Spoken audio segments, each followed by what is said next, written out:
This is a December series, a Drinkcember series, and we know how people behave when guys taste a drink or two. What to say, I blame it on the alcohol, but I think alcohol tends to make you a bit more honest. So we're going to try and have very honest discussions about just general stuff this whole of December. And the first thing that is on the plate is shags. Najua, some of you guys are in careers where people don't understand what you're doing. Other people are just from character development, umevunjwa roho, maybe you still have wounds that you need to heal. Utaenda December ulizwe, mtu wako yuko wapi, umepata kamtu kengine ama uko na kamtu. Other people, you only have one toy, you'll be asked if you want more. We go to shags so that we can be reminded about how much of a third world country we are sometimes in terms of our progressive thinking. Saa zingine unajua inakuanga tu ya social media. And then finally watu wa freelance kama sisi tulizwe kama hiyo ni kazi, and then you start explaining to guys from start to finish, this is what freelancers do. All of us in different degrees are going to be asked these questions when we go to shags. Bruce, what's up? Chilling because man. Kosawa. Buniambie sasa. Now your fears for that question you are dreading ni gani?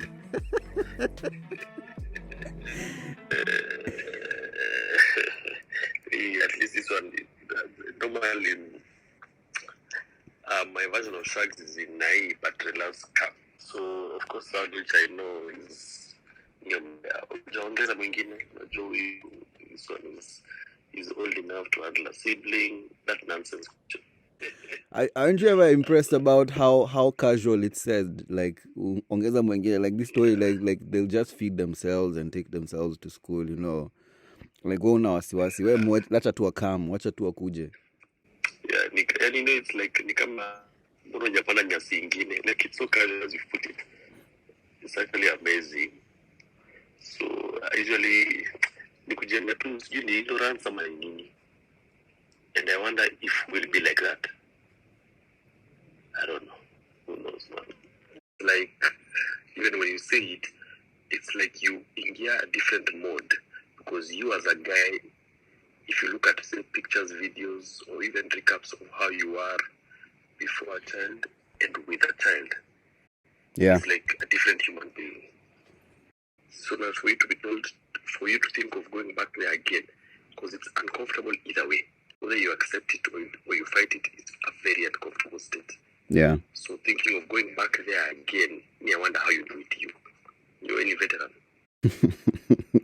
Me by then nimefunga hii story. I don't want, like I said, me I was like, kama ni uzazi bro, tunaipiga 3-peat kama CR7 1 2 3 and then we funga that story kabisa. We moved to Juve and we funga that story. We took Real Madrid completely. Like me, I was like, if I'm going to do it, I don't want to leave gaps. Wacha niifanye nimalize. And then I just saw nga nikwe grown and sexy sasa. Time to pursue different interests. Like now career is stabilized kidogo, because this thing actually knocks a lot of time out of your schedule, and a lot of people don't know how much sacrifice you have to make. Like saa zingine like career inachukua deep, unajua people talk about it very casually, but when you're the one going through it, it's a big sacrifice, not just even to get a toy, it's also what you have to sacrifice in order to raise that child. Ash. Yeah, man. What's up, man? Sijali, natemsha maji ya ugali. Haina wasiwasi, wewe si tushakuzoea, tunakupenda venye huko. Sasa hebu nikuulize, wewe unaenda ocha kwanza saizi, ankule yako akisikia saizi ama buda yako ama whoever the patriarch in your family akisikia unajipikia sembe Nairobi, atakwambia nini saizi? Everyone tells me it's after interview. I'm like, come on guys, come on. Kwani I'm not enough? Nanipatia self-esteem issues.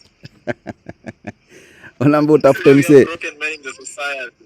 Hebu nikuulize, wewe ushaenda ocha ukakaa like 3 sentences bila kuulizwa pale mse wako yuko? Because najua I know wewe si mtu akupeleka dem different kila Christmas event, ati una introduce kadem ka different kila event. Here when they solo dolo. With the way we understand you. Man. Yes. So how do you dodge the cross examinations ukiulizwa pale mse wako yuko? Changa, you buy them drinks. Buy them drinks for Amasa. As long as the money is flowing, you don't question the hand that feeds you. You're like, I'll turn off this tap, you guys. They will ask me that question again. So that's what happens most of the time. But those questions are a bit irritating. Kwanza when you mix that here. But the good thing with going to Ocha is that I never touch anything. I'm like a king. I'm served. Nimebakia tu kidogo if I have some. Acha nikwambie kitu moja umesema funny hapo hivyo ati when you say you're like a king inamaanisha among the grandchildren you're one of the ones who've made it. Because Ocha usipoambiwa uzungushe vitu sijui you move this from sijui here to where like hauna respect. So you must be one of the children who like watu walikuwa nakuzushia kitambo alafu wakaona what you do for a living inaleta M-Pesa text wakanyamaza. That's the only reason ufanyi kitu. Otherwise ungeona unasumbuliwa sana. Kweli Rongo? Probably, but also it's called unakumbuka methali ya Kiswahili hambiliki hasemezeki. I'm probably one of those guys. Just shut you, like, after the things we've gone through in this town, but yes, like, what the hell,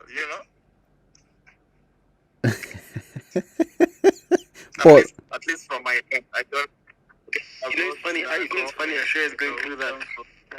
As he mentions my name like clockwork. It's funny when he mentions it because there's a cousin of mine who's more or less in the same predicament as Ash because he's like a single guy. He's almost about to clock 30. So I'm away pressure. Oh, no, let him do me. This guy one day woke up to fight fire, proper fire. You know how many family gatherings there are in a year? I have never seen him shanks with the same chick twice. Kila time ni tofauti. Sasa hata kama they know each other for 4 months or 4 days. They man job haven't connect familia. So as you see, she's priority A1. Lakini every single time you go shanks, he has a different babe. Every time. Imefika paka point watu wanaogopa kuuliza tu swali. No, you guys mnataka kuona kama sina mpangilio wa maisha.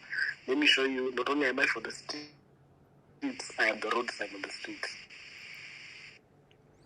That's crazy though. Like how do where do people get the kiburi and the nuts to just bring like wouldn't you find it awkward every single holiday when you guys have like a gathering of the family, like Christmas, I don't know, Jamhuri Day, Easter, like you can't even cram the chick's name because hata ujui who ni nani. You don't even want to say the wrong name.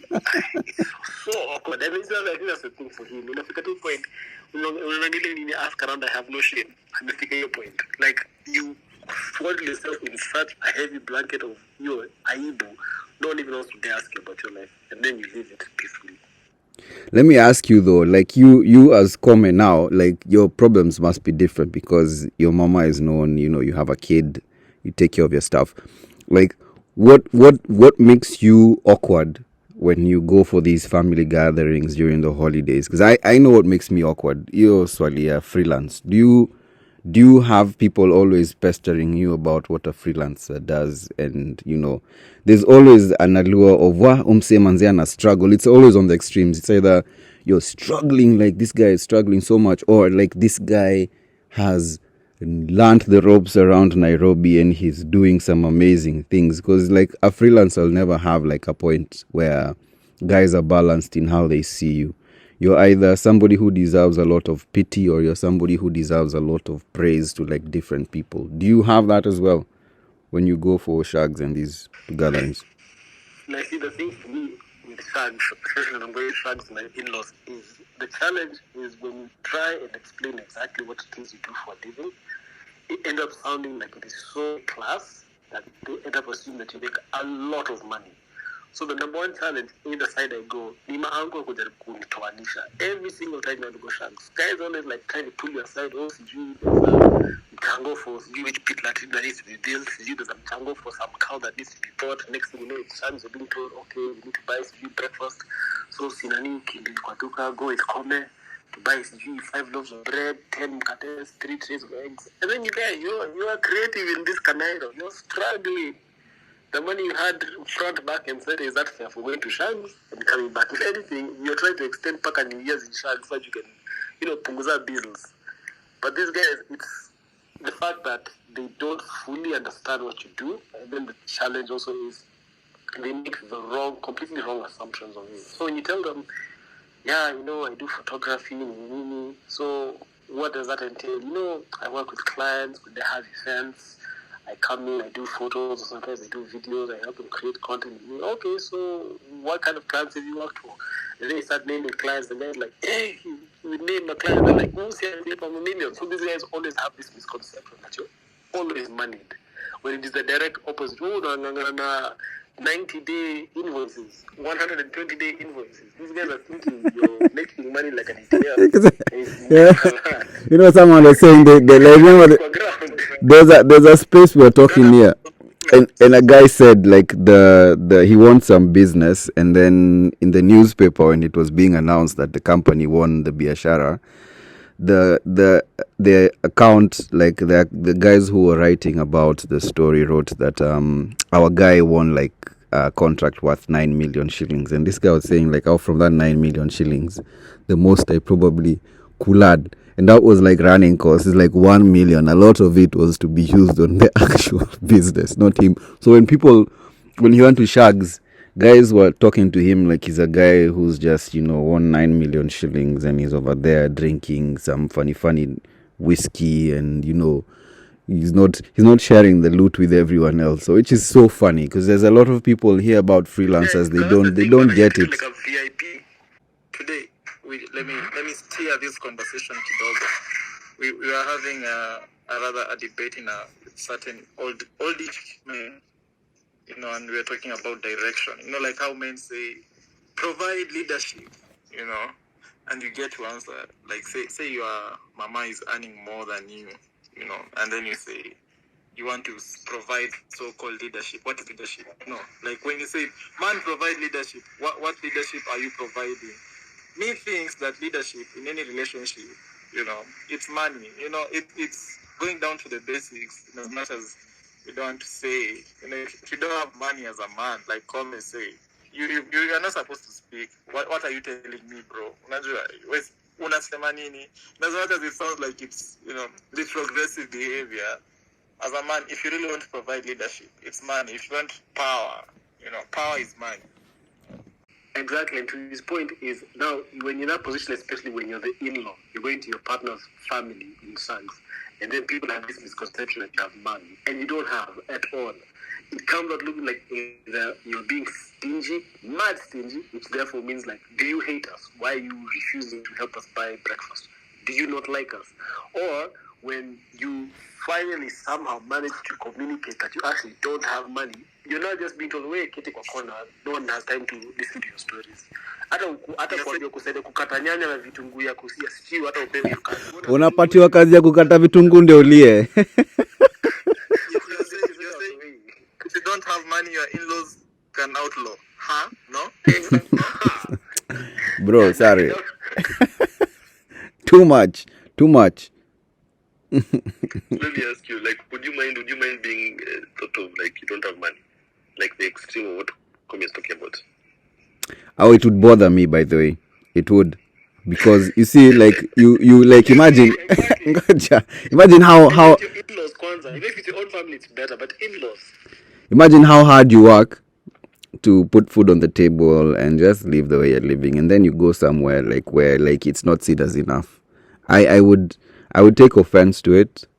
And most times you never feel it, like it's never direct, you'll feel it through like how small things, like if someone comes and says kuna Coca-Cola, for example, I had this example that someone comes and says nipatie Coca-Cola, you'll be told hakuna Coca-Cola lakini utakunywa Stony, then you have to take Stony because there's no Coke. But then if somebody else comes and asks kuna Coca-Cola, then if they have more chums or they are doing something more important, then you'll hear wacha tukimbie kwa duka tukakuangalilie hizi zimeisha, tunaenda kukubadilishia na hii Fanta ukunywe Coke. Otherwise, if you don't have the chums, you'll just be given that stony ungangane na kazi uendelee. And it's a trickle down effect, bro. I don't. Sorry, go on, Paul. No, I'm just like, me, these guys, these days I really do not care.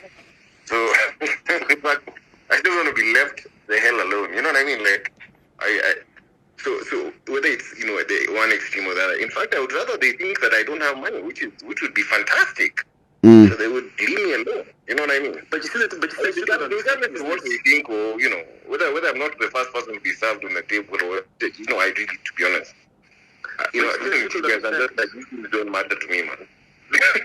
But you see, the trickle-down effect is this. What happens in the situation when they start clocking that this guy doesn't have money? Like Ash said, the respect goes down. When the respect goes down, you have these things that family owners do. Like they're planning for, let's say, serious family issues. And then there's these WhatsApp groups that get formed to discuss said serious family issues. The group, the adults are talking. Yeah, you're just one or two things happen. Either when you're the guy who has shoes, you're the guy who's named admin, chairman, guide us. Should we do? Should we also needs to retire? So now she needs to go to Shag. You guys have no shoes. You're being told by your mama. Walisema kwa group to change. You don't even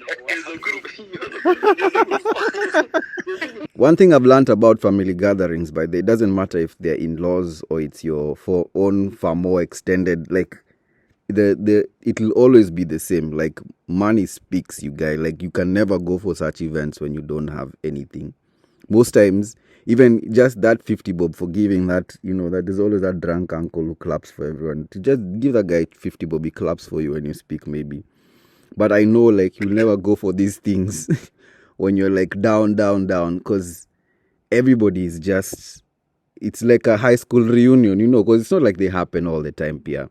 It's always like a high school reunion. Okay, so what are you doing nowadays? Yeah, this is what I'm doing. How's life taking you? This is how life is taking me. So, yeah, me, what I've seen is it sometimes you struggle to explain what you do. And once you start struggling to explain what you do, people start looking at you like, this guy by them say, this guy could be a con man in Nairobi. We don't quite understand what he does. You could have money and then it'll just heighten that suspicion, or you could not, and people just be like, okay, this guy is unemployed. So freelancing is very difficult to break down. Someone said the other day that when they are asked what they do for a living, they say, me, I put ads on billboards. Those billboards you see, that's my work. Then now they start giving you credit for every other person's job now. So all the billboards become yours. And then all of a sudden, sometimes uliniambia ulitengeneza ile billboard ya Kasuku na sio wewe. Niliambiwa ni mtu mwingine. Now you look like a liar again. You get the phone calls for now. My daughter can actually be very good on those. And can I send that to you? And then you can say those ones. Because when I explained that I'm a photographer, when I started explaining to people that I do photography as me, hey, everyone starts sending me WhatsApp photos of their children. She has a good talent. She wants to be a model. Can you hook up with an ad? I'm like, I'm not the guy who casts for ads. I'm just the guy who, if I'm lucky, I'm called to shoot a photo, and then I have to chase my money for a year. And then the other thing is, I'm sure at some point, one of you has gone through this. When you go to Shags and you explain to someone that, like, you do social media or you manage social media content, and then this era of fake news came around, next thing you know, you're being accused for lying on behalf of the government. The people are lying to us about the coronavirus is real or fake. You guys are catching heat for fake news everywhere, bana. Yeah, want to. Social media. Well, George, have you ever been to spaces and been asked, what Twitter wanasemaje? Because they had, they read an article in the papers. You guys earn 40K minimum in a month. You're an influencer. It's all of the things like now you can't even say, because huko watasema there's a guy who earns 300 G's per post, ama 150K per post, and then you're over there showing up for those deck things. Like, haya, we una postingi mara ngapi? Hebu explain to us this social media thing. Sa unalipo kuandika vitu. Watu wa Twitter wanasemaje? Then now you have to start now explaining to guys, how the whole thing works, and it's usually very, very, very awkward. and then you have a loose aunt farmer who's busy telling you, Aya, by the way, unajua Kenya Power, they cut my neck last week. They would tweet them because you know you're on Twitter and they'll hear you. You tell them this power line that they cut over here in the town over there, it needs to be put back. So they somehow think like just because you're on Twitter and you're an influencer and apparently Kenya Power is also, you basically speak to the MD of Kenya Power. And every issue that they have is to call you. You know how many times my aunt called me? But you're an influencer. I might be your client. Oh my goodness. I'll never forget how one of my in-laws called me because she had heard from my mom that one of my clients was Kenya Power. And he was like, yeah, you know, I have a bill and then I need to sort it out. Can you just call the MD and tell him, explain to him? And you know, it's one of those ones where I can't say no actually. So obviously you have to, just send me the details and somebody will call you. And you do that. For me, it's even worse because when I interview these hotshot CEOs, and maybe I tell my mom, hey, so I was interviewing Nani of this company. So mami akupatie kazi. I'm like, sorry, what? Like with this hair, labda ni kwejani. Like so nyoyo like this is an extension of me. Like I take M-Pesa, man, take M-Pesa.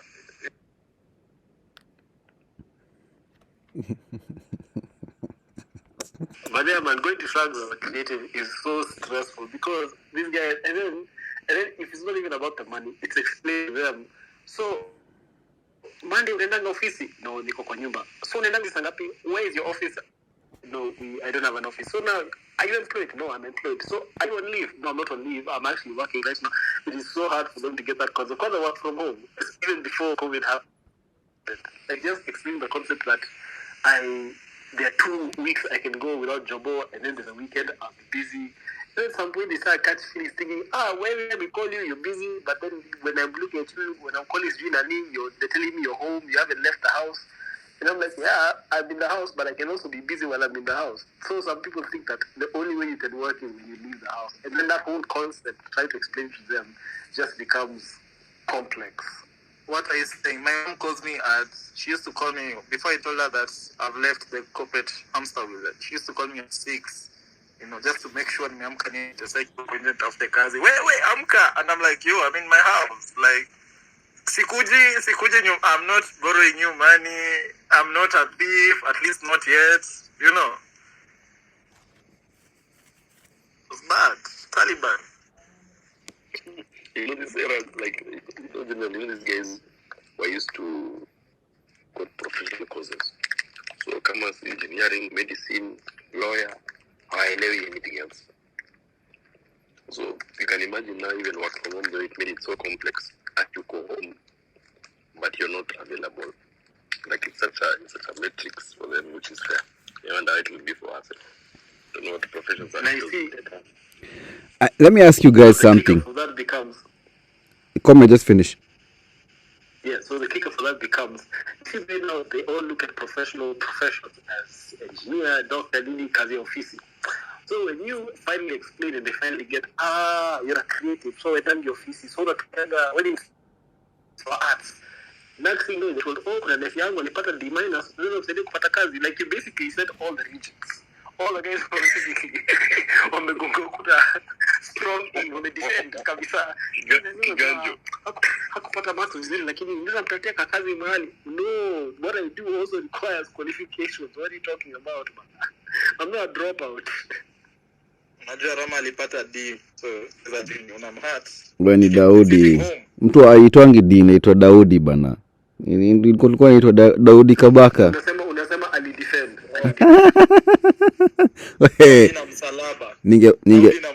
Ningepata B madhango angeikubali ni mpost IG. Najua madhango na kuanga msiwa ma standards angekataa usiwe usiniaki IG wewe kwenda rudi shule. Jua angeni troll.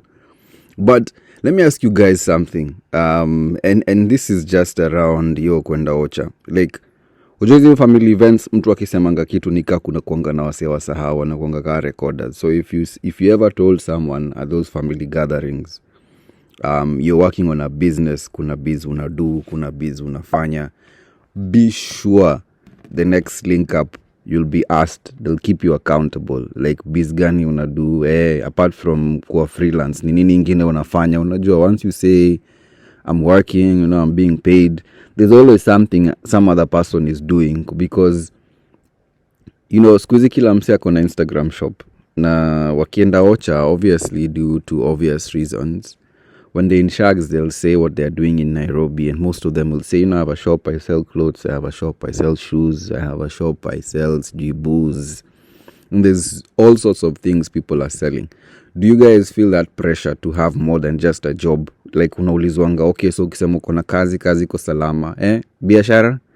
What do you say when you're asked, to biz? Because I've mentioned some things I'm working on before in the past, and they have come back to haunt me, because unaulizwa msee idea ilienda wapi, siku nawezi ambia watu nilipatia hii idea manze, kila mtu anauza quail eggs. Nikasema wacha tu ni hii busy imeoga, wacha tu nichore kwa sababu siwezi waambia nilifeli. Do you have that pressure bana? Biz, kila mtu anafanya biz. Me I learned to kill two birds with one stone very early on. So my mom usually has like small ideas, small businesses that she likes to run. Like she'll be at Shags, and then she realizes there's like a deficit of cabbages in the next town, so she'll now like walk around, talk to farmers. You invest in that capital and she turns that around. There's one time she had traveled to Coastal, and then there's a friend of hers who's like a manager at a hotel, and they're struggling with supplies, so she makes a few calls and then gets some supplies dumped in, this, that, and the other. So me, I learned to kill two birds with one stone. When someone asks me, do you have a kabiashara? I'm like, yeah, there's actually this biashara I'm investing with mom. So what mom atakuelezea? So the mom now will go proudly declare, my son invested for me, this, that, and the other. And you see that, what that I bought? Yeah, it was my son's investment that helped me. So meaning I killed him, I am helping mom, and I'm also investing in other biasharas. But it may not seem like a lot. It's just small investments here then. But thankfully, I'm grateful that most of them end up turning around like a small profit, because I end up helping my mom. But more importantly, it keeps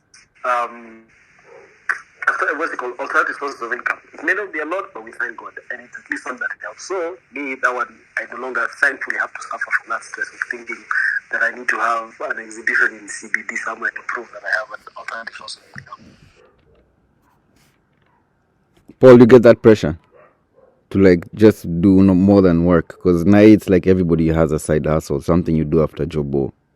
Everyone. Do you have that pressure when you go to Shags, when everybody is introducing themselves? I do this during the day, I laugh on the side, this is what I also do. Do you get it? I think for me, it's if I don't have an answer that makes sense, they'll start with, okay, so now there's some 6 cows we need to buy, and some 1,200 chickens that we can buy. So I'm thinking, it's like it always turns into a business proposal conversation. That's usually the angle that it takes. So what you should be doing, is you should be taking 1,500 chickens and 600 goats, and then what we can do, see that piece of land over there, that's now your grandmother's neighbor. We can speak to him, and then what we can do, so it just becomes another conversation of how you need now your 5th or your 6th or your 7th side hustle, which for me I think is just ridiculous, man. Because having a side hustle to begin with is especially for those of those guys who have like jobs that are crazy, like some of us, so being told no.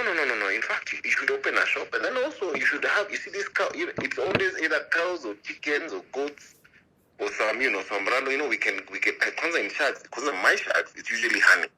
So what we can do is we can get a hive. Then we're going. And let me tell you, I can't tell you how many times I've been to Shags, like over like holidays and stuff, and conversations around Nzuki, as we call it, bees and honey come up, and how it's such a lucrative business. All you have to do is put down, like 50K to start. So I think that's for me. That's the pressure that really comes. It's not necessarily in terms of what are you doing. It's usually a segue into now. So why don't you invest in 1, 2, 3, 4, 5, 6, 7, 8 things in a village? Then I'm gonna give you two. Keeping in mind, things that are usually done in Shags, I'm just like, unless you're going there every day to check on these things, And that's not, some of the things that you don't think about the possibilities of you leaving Jobo every day or twice in a week to go to make sure that your cows have been given the right, jabs and don't die. I never forget how me and my dad had some cows some time back. And because we just missed one, vet appointment, one of them died. That story died, Kapsa. You don't even talk about it. You remember you guys stuff cows. We don't have those conversations because it was so much stress.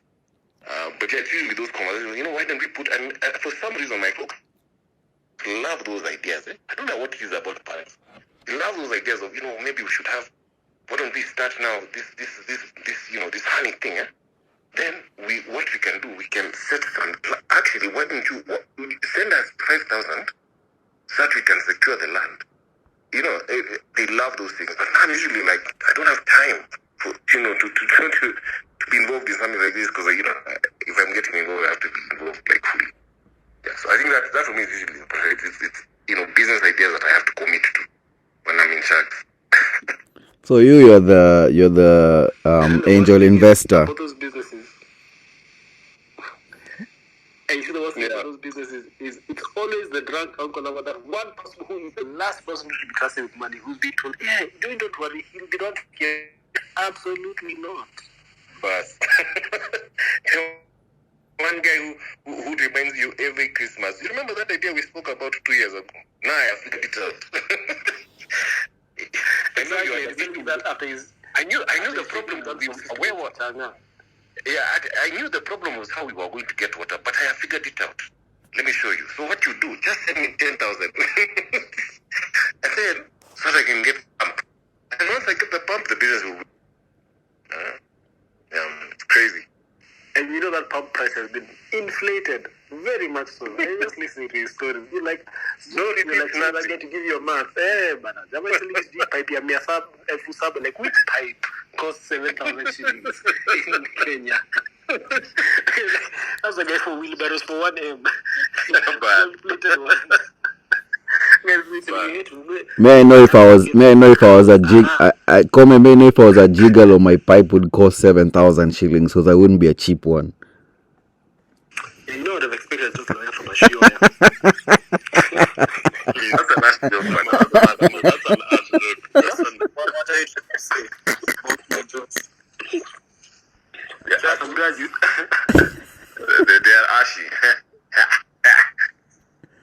Yeah, ashy. But you guys, let me just this thing for your folks. I don't know if our folks like rank us. Like sometimes you wonder like what's going on in their heads, or you realize you're like ase kuna enthusiasm flani wanaongeleshanga nao watu wengine haiko. Like these guys will always be talked to like they are confused.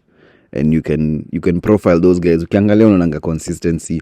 Then there's guys who are talked to like, you guys have it going on, but you need some improvements. Like there's always improvement that's needed. So the first people to skate off from anything are the people who have children. Like now those guys are like the senior members, them even when the folks are having those side chats, they can be there and they can just listen in, you guys are parents, you understand one day you might need to make these decisions and calls. Alafu from there ni wale watu wako na watu. So now they're given respect kidogo. And then from the people Baba Nani and sijui Mama Nani, and then now wale watu hawana kamse na hawana katoi huko, depending on how much money you're making, you're ranked.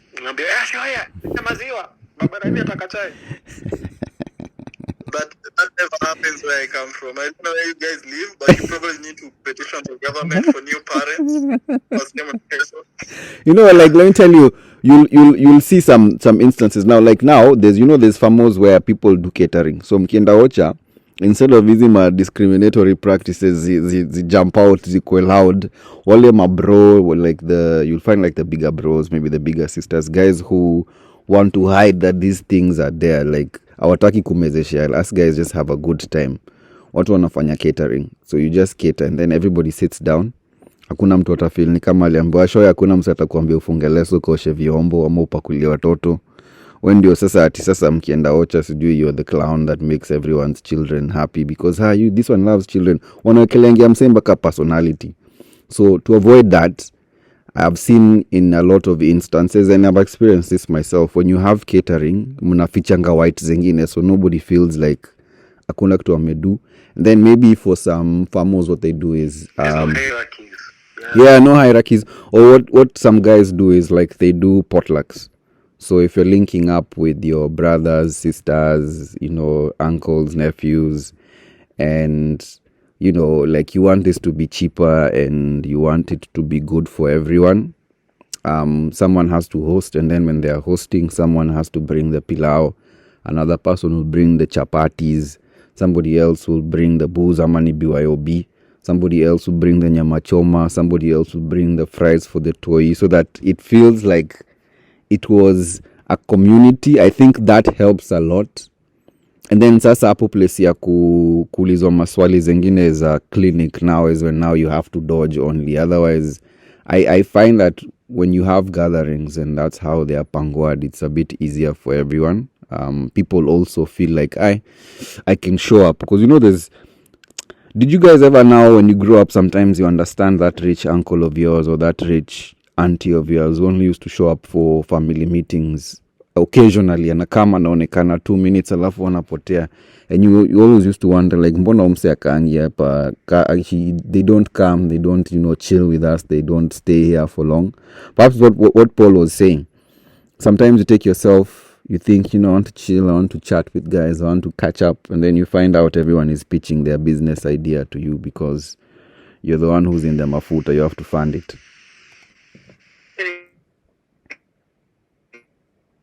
Let me tell you, Rama, I wish we had figured out that whole catering thing a long time ago.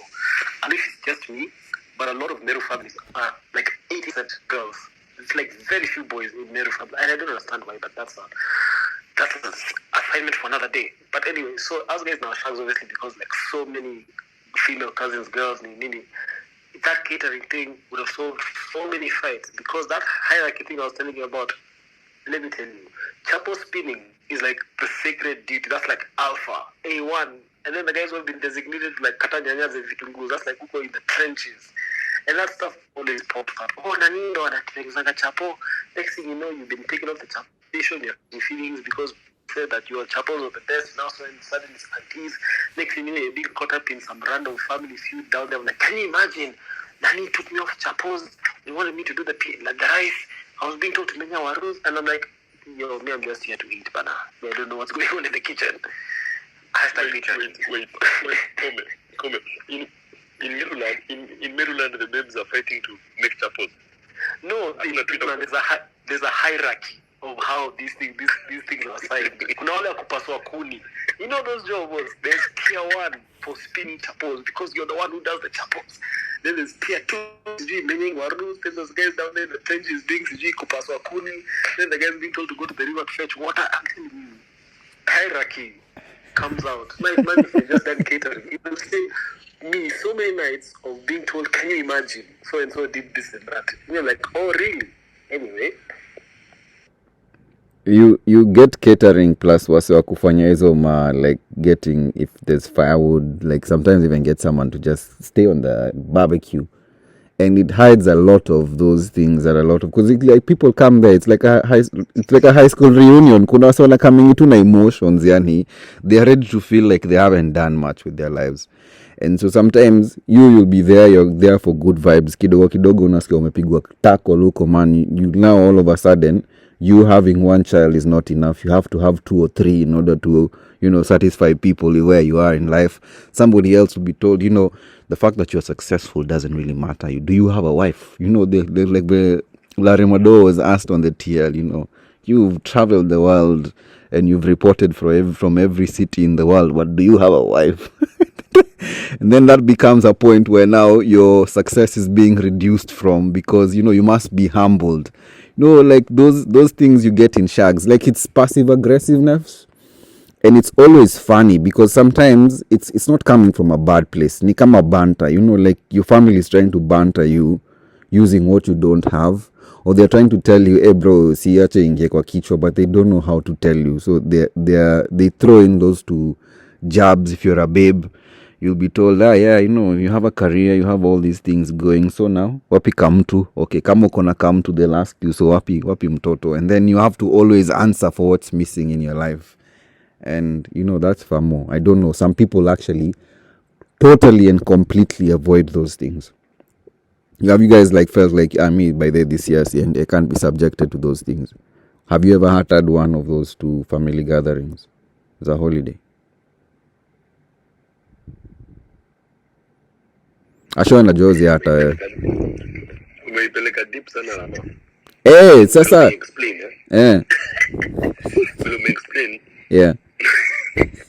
It's on the surface, it's a bit easier to consume, lakini vile umeipeleka deep hivyo.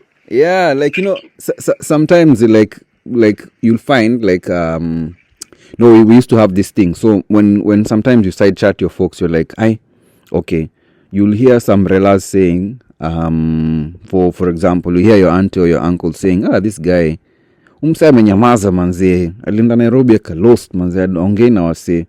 And then you're like, umse, this rela has my number. If they're really looking for me, so they'd have called me. Or you hear somebody saying, this is something I've seen even in our own family, there's probably an uncle who goes around asking nephews for chums, but then your folks might be like, hiya, me, I don't go around asking my nieces and nephews for chums.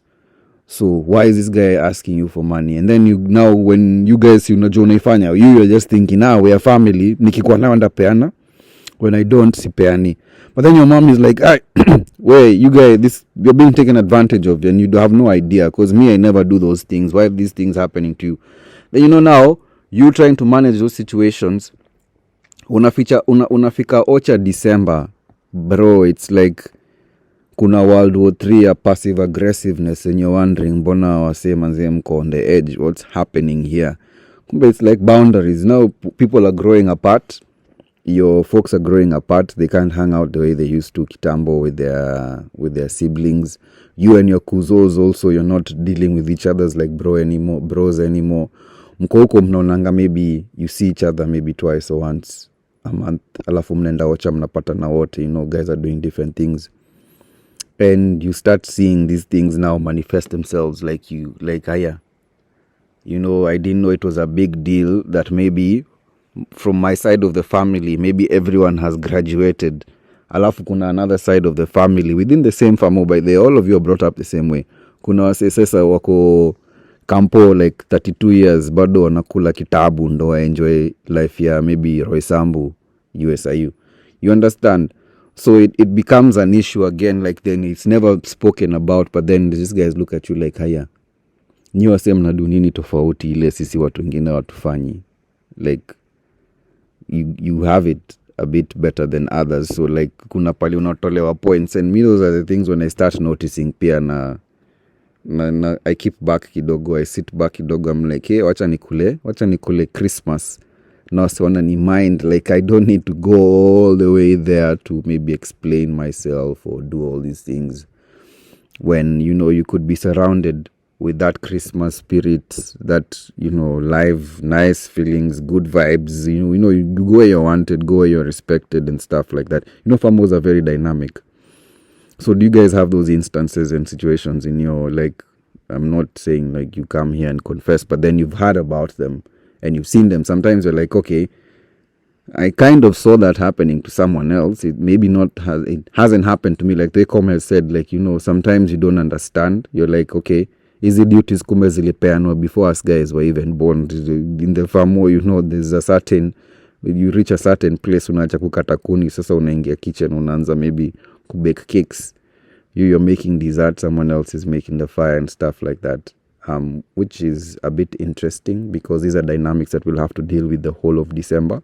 People are going to be reminded that there's misogyny in their families, even though online tunapigana kila siku, babes can also do that.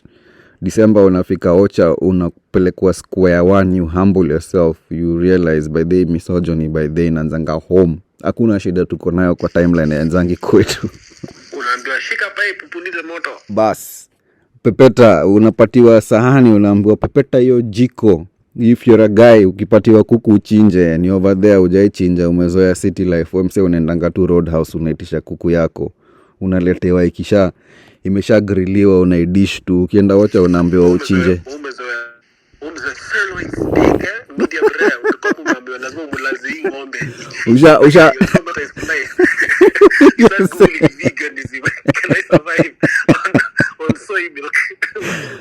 Ushapewa kome. Let me ask you, ushapewa kisu ukiwaocha ukaambiwa uches kienyeji, uishike alafu uikanyage miguu vile inakuanga na nguvu, watu uichinje wasewa dish. Wow. That's the true test. Let me tell you a story. So my shosho has a lot of chickens. She reared chickens. Initially, she just used just for herself, like it was like a hobby. Then she realized she get good at it, so she now started rearing them to sell them. Let me tell you, Shosho's Nyanya's chickens are, obese. You think they have health issues. You know, see that chicken that's so fat it doesn't even care to run away from you. Like, it's my time. Take me now. Just be gentle. Those things are obese, So, us guys, we were children of diplomats. So we grew up Maju.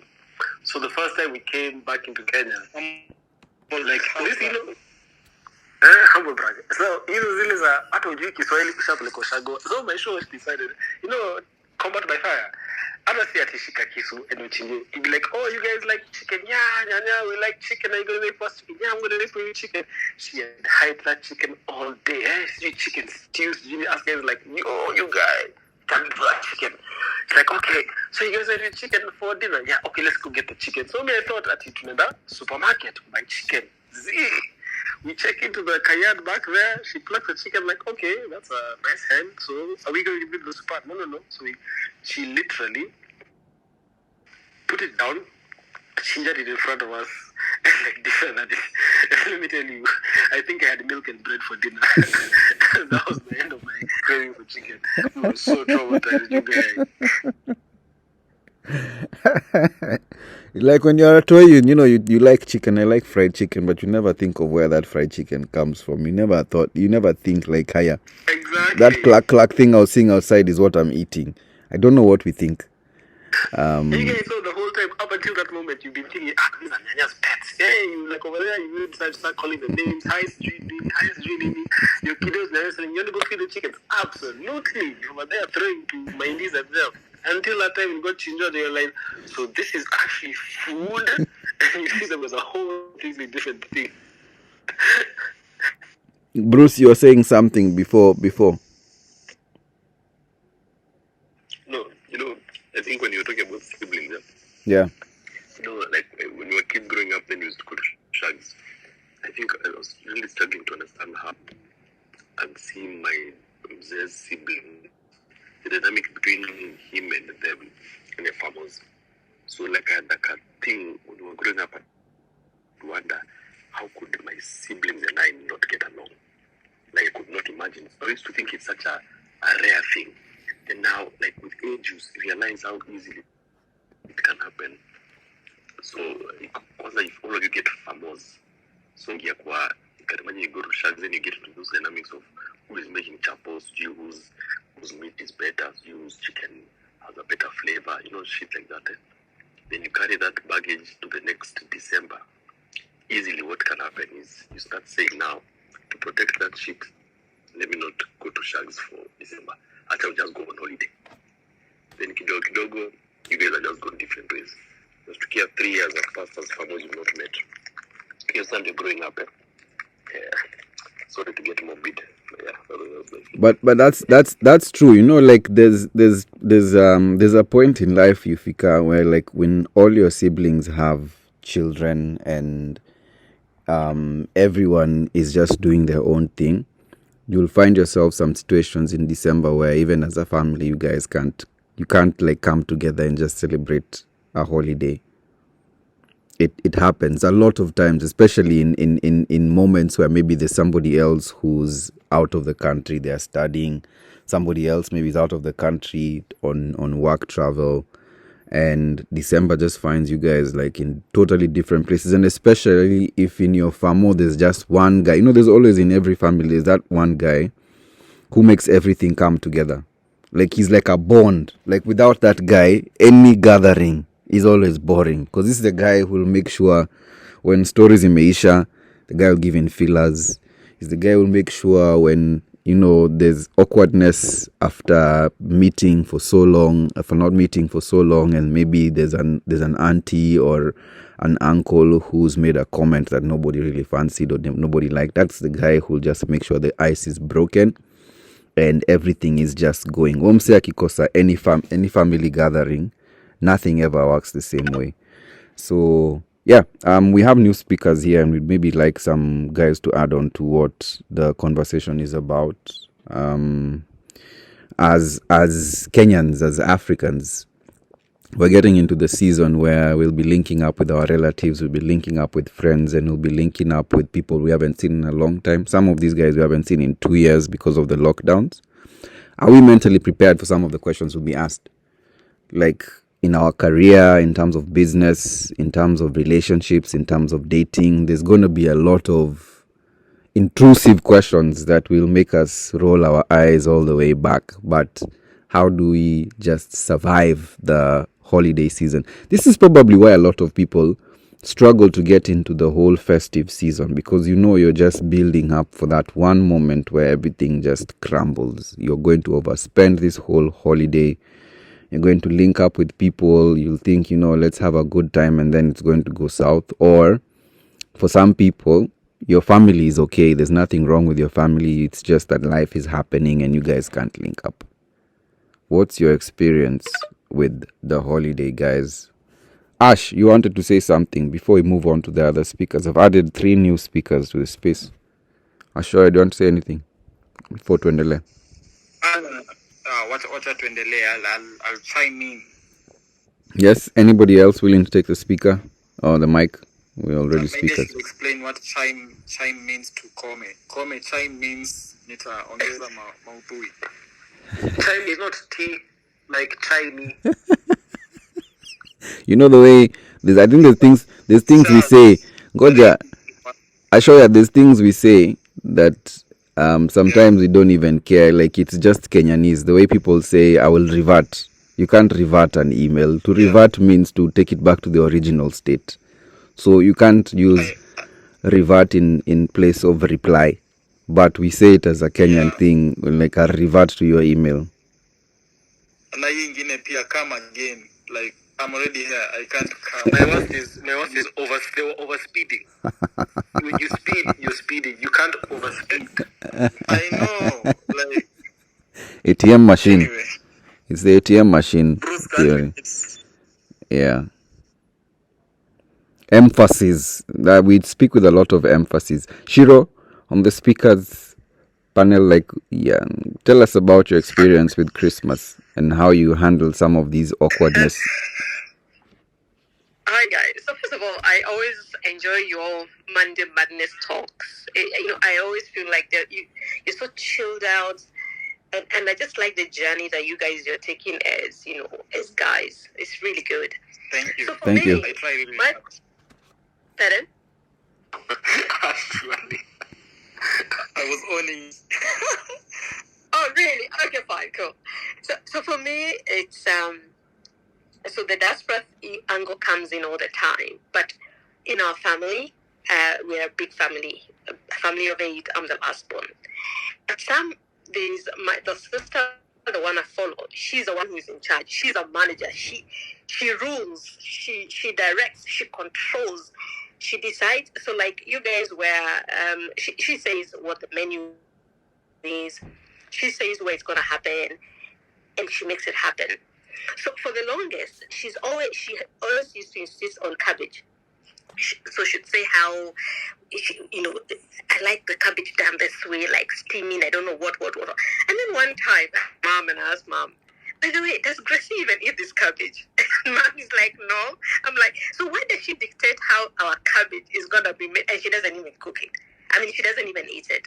Now, Gracie, my sister, I love her. We all love her because we feel like out her, she's the one who like connects us, like you're saying, with every family. But if you leave her out of your like when you're planning, something is not going to happen here. We're at home, we're like three of us from the diaspora, and we're saying, okay, so where are we going to have Christmas? So she's always insisted we have Christmas at my mom's. Now, my mom, elderly, she lives alone, but then Gracie will come and take charge, and when she's there, she will decide. When I'm there, I can take charge, but then she's always deciding. So last year, my niece said, oh, actually, I'm going to host Christmas. I said, actually, why not? So we had this conversation as a family. I was on the phone with Gracie because, I have a project in Namanga. All the way from Namanga to Nairobi, I was like, oh, yeah, it's a nice thing. These guys are hosting us. Yeah, in fact, what? In fact, I'm not going to help them. Like, we were together in this whole conversation from Namanga to Nairobi. Then the following day, she calls my other sister and says, by the way, guys, what's happening for Christmas? My other sister is like, but we're going to Joanne's for Christmas. Oh, no, you can't go to Joanne's. Oh, Mom. So she's always using Mom as an excuse. So anyway, we go back and forth. Meantime, Joanne is planning for Christmas. And then she gave like a very good invite that day before, saying, our doors will open from 1 o'clock. Your sanitizer, when you come off the lift, like properly done. Then Gracie, I call her and saying, by the way, are you picking Mom on your way to Joanne's? She's like, no. I'm like, what do you mean? I'm not going. I'm like, what do you mean you're not going? I wasn't invited properly. Like, what do you mean? Do you know Gracie didn't come for last year's Christmas lunch? Because she wasn't invited properly, and because she was not in control, and because she's Gracie and there's nothing you can do. The worst thing is, she was not supposed to give Mom a lift because she's the one who's local. She can take a taxi. I'm like, how does Mom take a taxi like on Christmas Day? And she's like, yeah. And she didn't budge. Why? Because she was not invited properly. And properly means like maybe she expected like Joanne to call her and like run things through her for it to be Christmas. So every family has its own Gracie. She's wonderful, she's controlling, and she just runs our family to a point where she would want to take over my son and stuff like that. But I think that's what makes families. You have every family needs a Gracie because there are things I wouldn't do. Like even when we have functions, funerals, she's always running about. I mean, there's no way I'm gonna be running around in my heels. No, she's always in flat shoes. So yeah, that's family for you. Thank you, guys. Thank you so much. I have a quick question. So, how long did it take your sister to quote unquote forgive you guys for not inviting her properly? It let you guys stew for like a few months. Oh, actually, I don't think we're properly forgiven. I don't think so. And she carries it. I mean, she always say, but you guys, and she likes saying, but you guys, I don't think we're properly forgiven. So I'm not gonna be home for Christmas, and so maybe because she's gonna control, and people will go back home to my mom's, and then she's gonna be in charge of the cabbage. And oh, by the way, crazy one. So she likes things. You know how like PCA guys do the same with taratara, like di. So this other Christmas, I think 2 years ago, again, from diaspora, my nephew is there. My nephew is like just yearning for nyamachoma. He doesn't want to see. And then Gracie says, no. You have food first, and then she throws her middle, her finger like with her hand. No, you have your food first, and then you have nyama choma. And then my nephew's like, but auntie, we've come all the way, No. This is how we do it. Yeah, she's controlling like that. She even wants to control like what goes on your plate. Has she forgiven us? No, but because she's gonna be in charge this Christmas, and most of us are not gonna be there, maybe next year will be good. But that's family for you. And thank you so much for sharing that, because there's things family does that only family understands. I've heard of instances where people don't show up because I wasn't part of the planning, or you guys did not invite me like directly. I wasn't told by whoever lives in the house that I can come, so I'm not coming even though I'm family. And you just have to deal with that stuff, which is so unfortunate. Mbaku, do you have your contribution to how you deal with awkwardness and a lot of these small family issues that guys have to deal with in December? Some of them are misunderstandings. Others are just, beef from last year's that hasn't been resolved. Yes, I do. It's my life.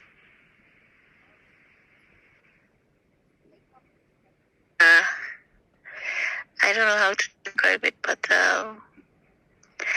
like they're a bit traditional. Your mom or your not up for discussion. We've had our Christmases. You're breaking. I don't know if it's me or breaking a bit. You keep coming in and out of frequency. Yeah, I thought it was just me as well. Yeah, sorry. Maybe it's your mic or something that's loose a bit. Hear me? Yeah, you're breaking though, like in and out. Just try again. Just this.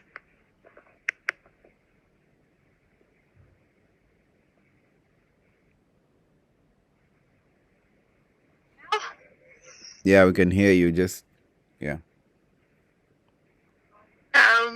So I come from a traditional family.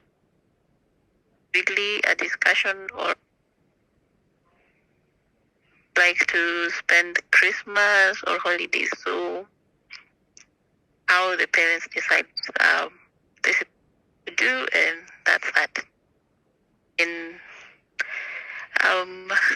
how things are done, mostly for a better part of my life now, and it's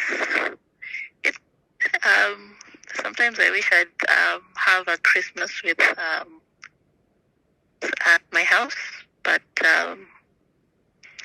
it's just awkward to sort of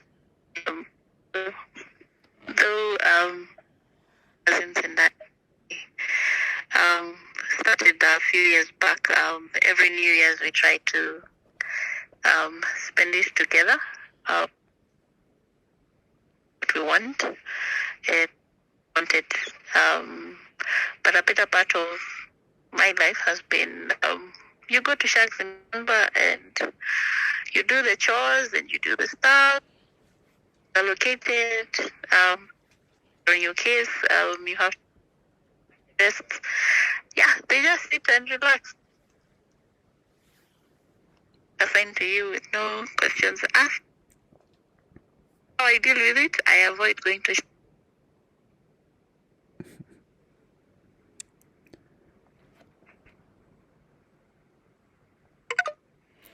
So, Mbaku, I wonder. Bruce, go ahead. I was wondering if have you caught like the general feeling and just the experience from that?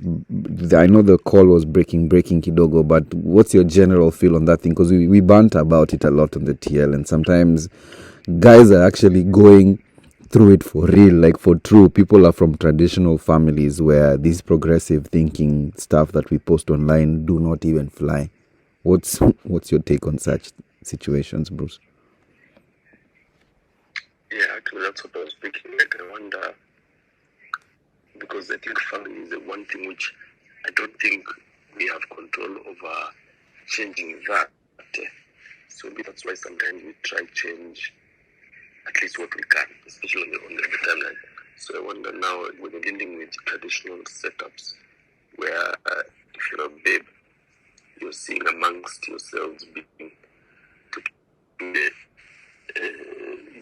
the gutter, doing all those things. Then you look at the guys, never had the beers up. Then you can imagine. So now, if you're exposed and you actually, like you're very quote unquote exposed in work, then now you unapelekwa on ground now back home for a week in shags and you're now to deal.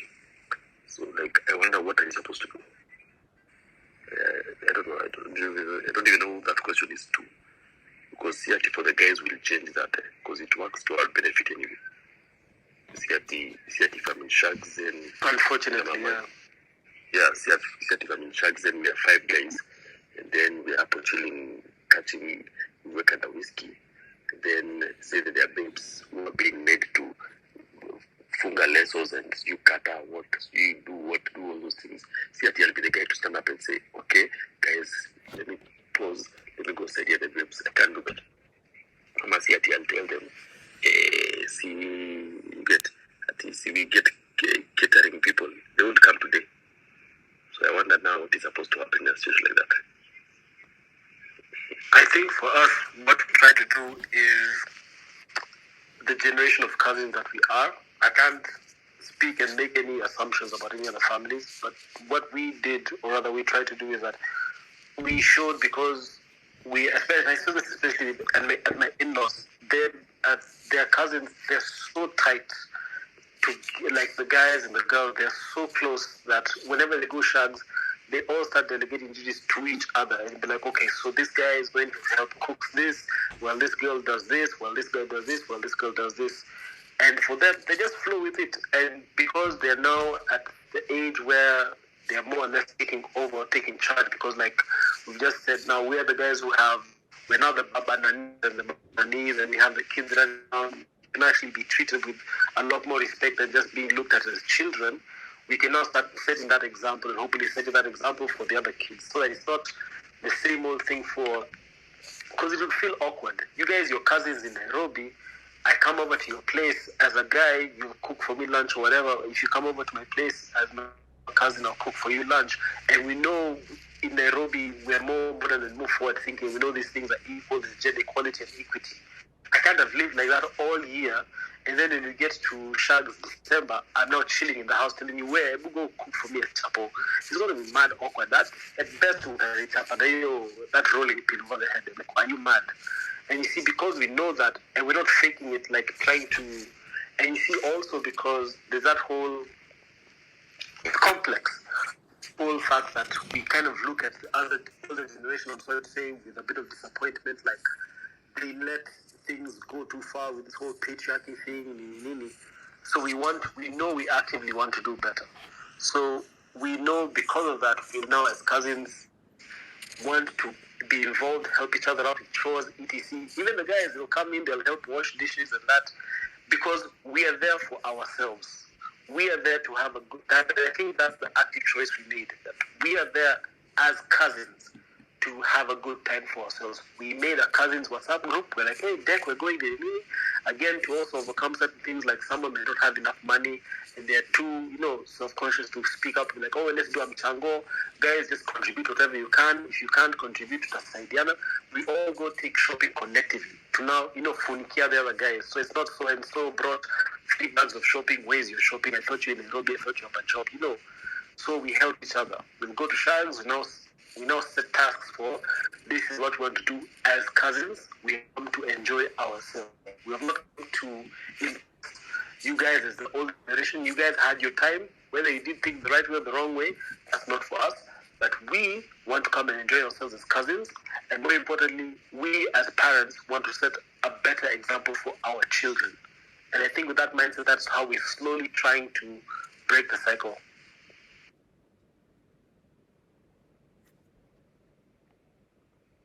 I think that's great. Kome, if I may ask, do your older folks tend to give ideas, or it's you guys who take charge? So for us, it's a mixed bag. I'm fortunate enough that our folks are more forward-thinking than some. I mean, we're not as traditional as other families. Like my granddad was a bishop in the church, so he read a lot, he read up on a lot of things, so he was one of the first people to start thinking about gender equity and gender equality amongst his generation. So he's a bit more forward thinking. There's obviously the uncles here and there who want to be, much more old school, the way men in Shams are they're built different, that whole thing for men are not allowed in the kitchen, it's taboo, blah, blah, blah. There are some uncles who try and drive a bit, and we kind of ignore them and so on. But I think it's an age thing. When you're younger, unfortunately, when you're in your late teens, early 20s, you go to Shag and you more or less are instructed. on what to do. Lovingly, of course. I mean, if you go with your mom and assuming you have a good relationship with your mom, it becomes mom tells you, hey, Nani, go help so-and-so, do this. Or Nani, go and help so-and-so, do that. But when you get older, and that more respect comes in, and now, like I said, you become a parent, people now see you as more or less equals, it becomes, you are the generation, so now you more call the shots.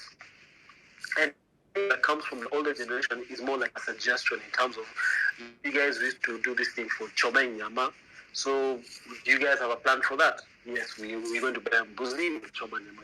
It's not the older generation instructing us on what to do. It becomes more or less like we are not taking the reins. By actively, we've stepped up in terms of, plus also them, they're getting on in their years, they're in their, my mom's siblings, they're in their late 60s to early 70s. You see, they're getting on in years, so they cannot be the ones trying to, be in the kitchen, bossing people, their nieces and nephews around. So for that, we don't really get much instruction from them that much.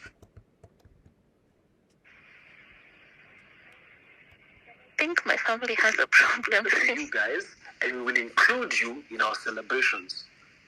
But we are not here to serve you. We are not here to be your servants. You get? Yeah.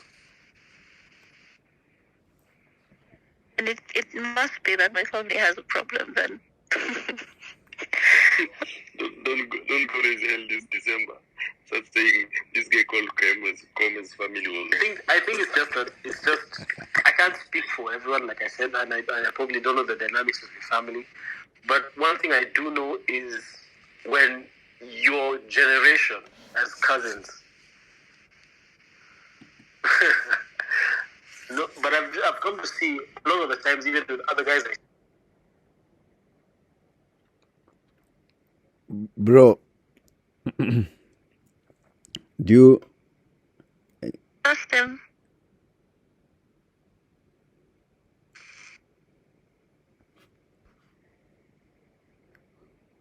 question? Can you guys hear me? As well as yes, we can hear you. Now I have a question for Kome because Mbaku is trying to make a point, and maybe she thinks that her family is not normal. But I've seen instances where like the patriarch, head of the family, is someone who achieved so much in their village and they have so many accolades that their authority never comes into question. I have a pal of mine who his dad was like a lecturer in some uni, and they used to call him chief. And just you would enter their house, and if you saw the photo of chief on the wall, you would almost salute, because that mzee talks with lots of authority. They come into the digs like everybody is just sitting upright. You know how us guys in primary used to run to class and just shout? That's almost the same effect that their dad had on in their family, and anytime he showed up, that's how they would react. Maybe Mbaku's family is one of those where the head of the family achieved so much in their village. They are very well educated. They've gone to every uni possible. They've done their masters, probably have a PhD. So when they speak with authority that nobody's supposed to question. And then to add on top of that, maybe they're a very patriarchal person because that's what they are brought up in religiously and also culturally.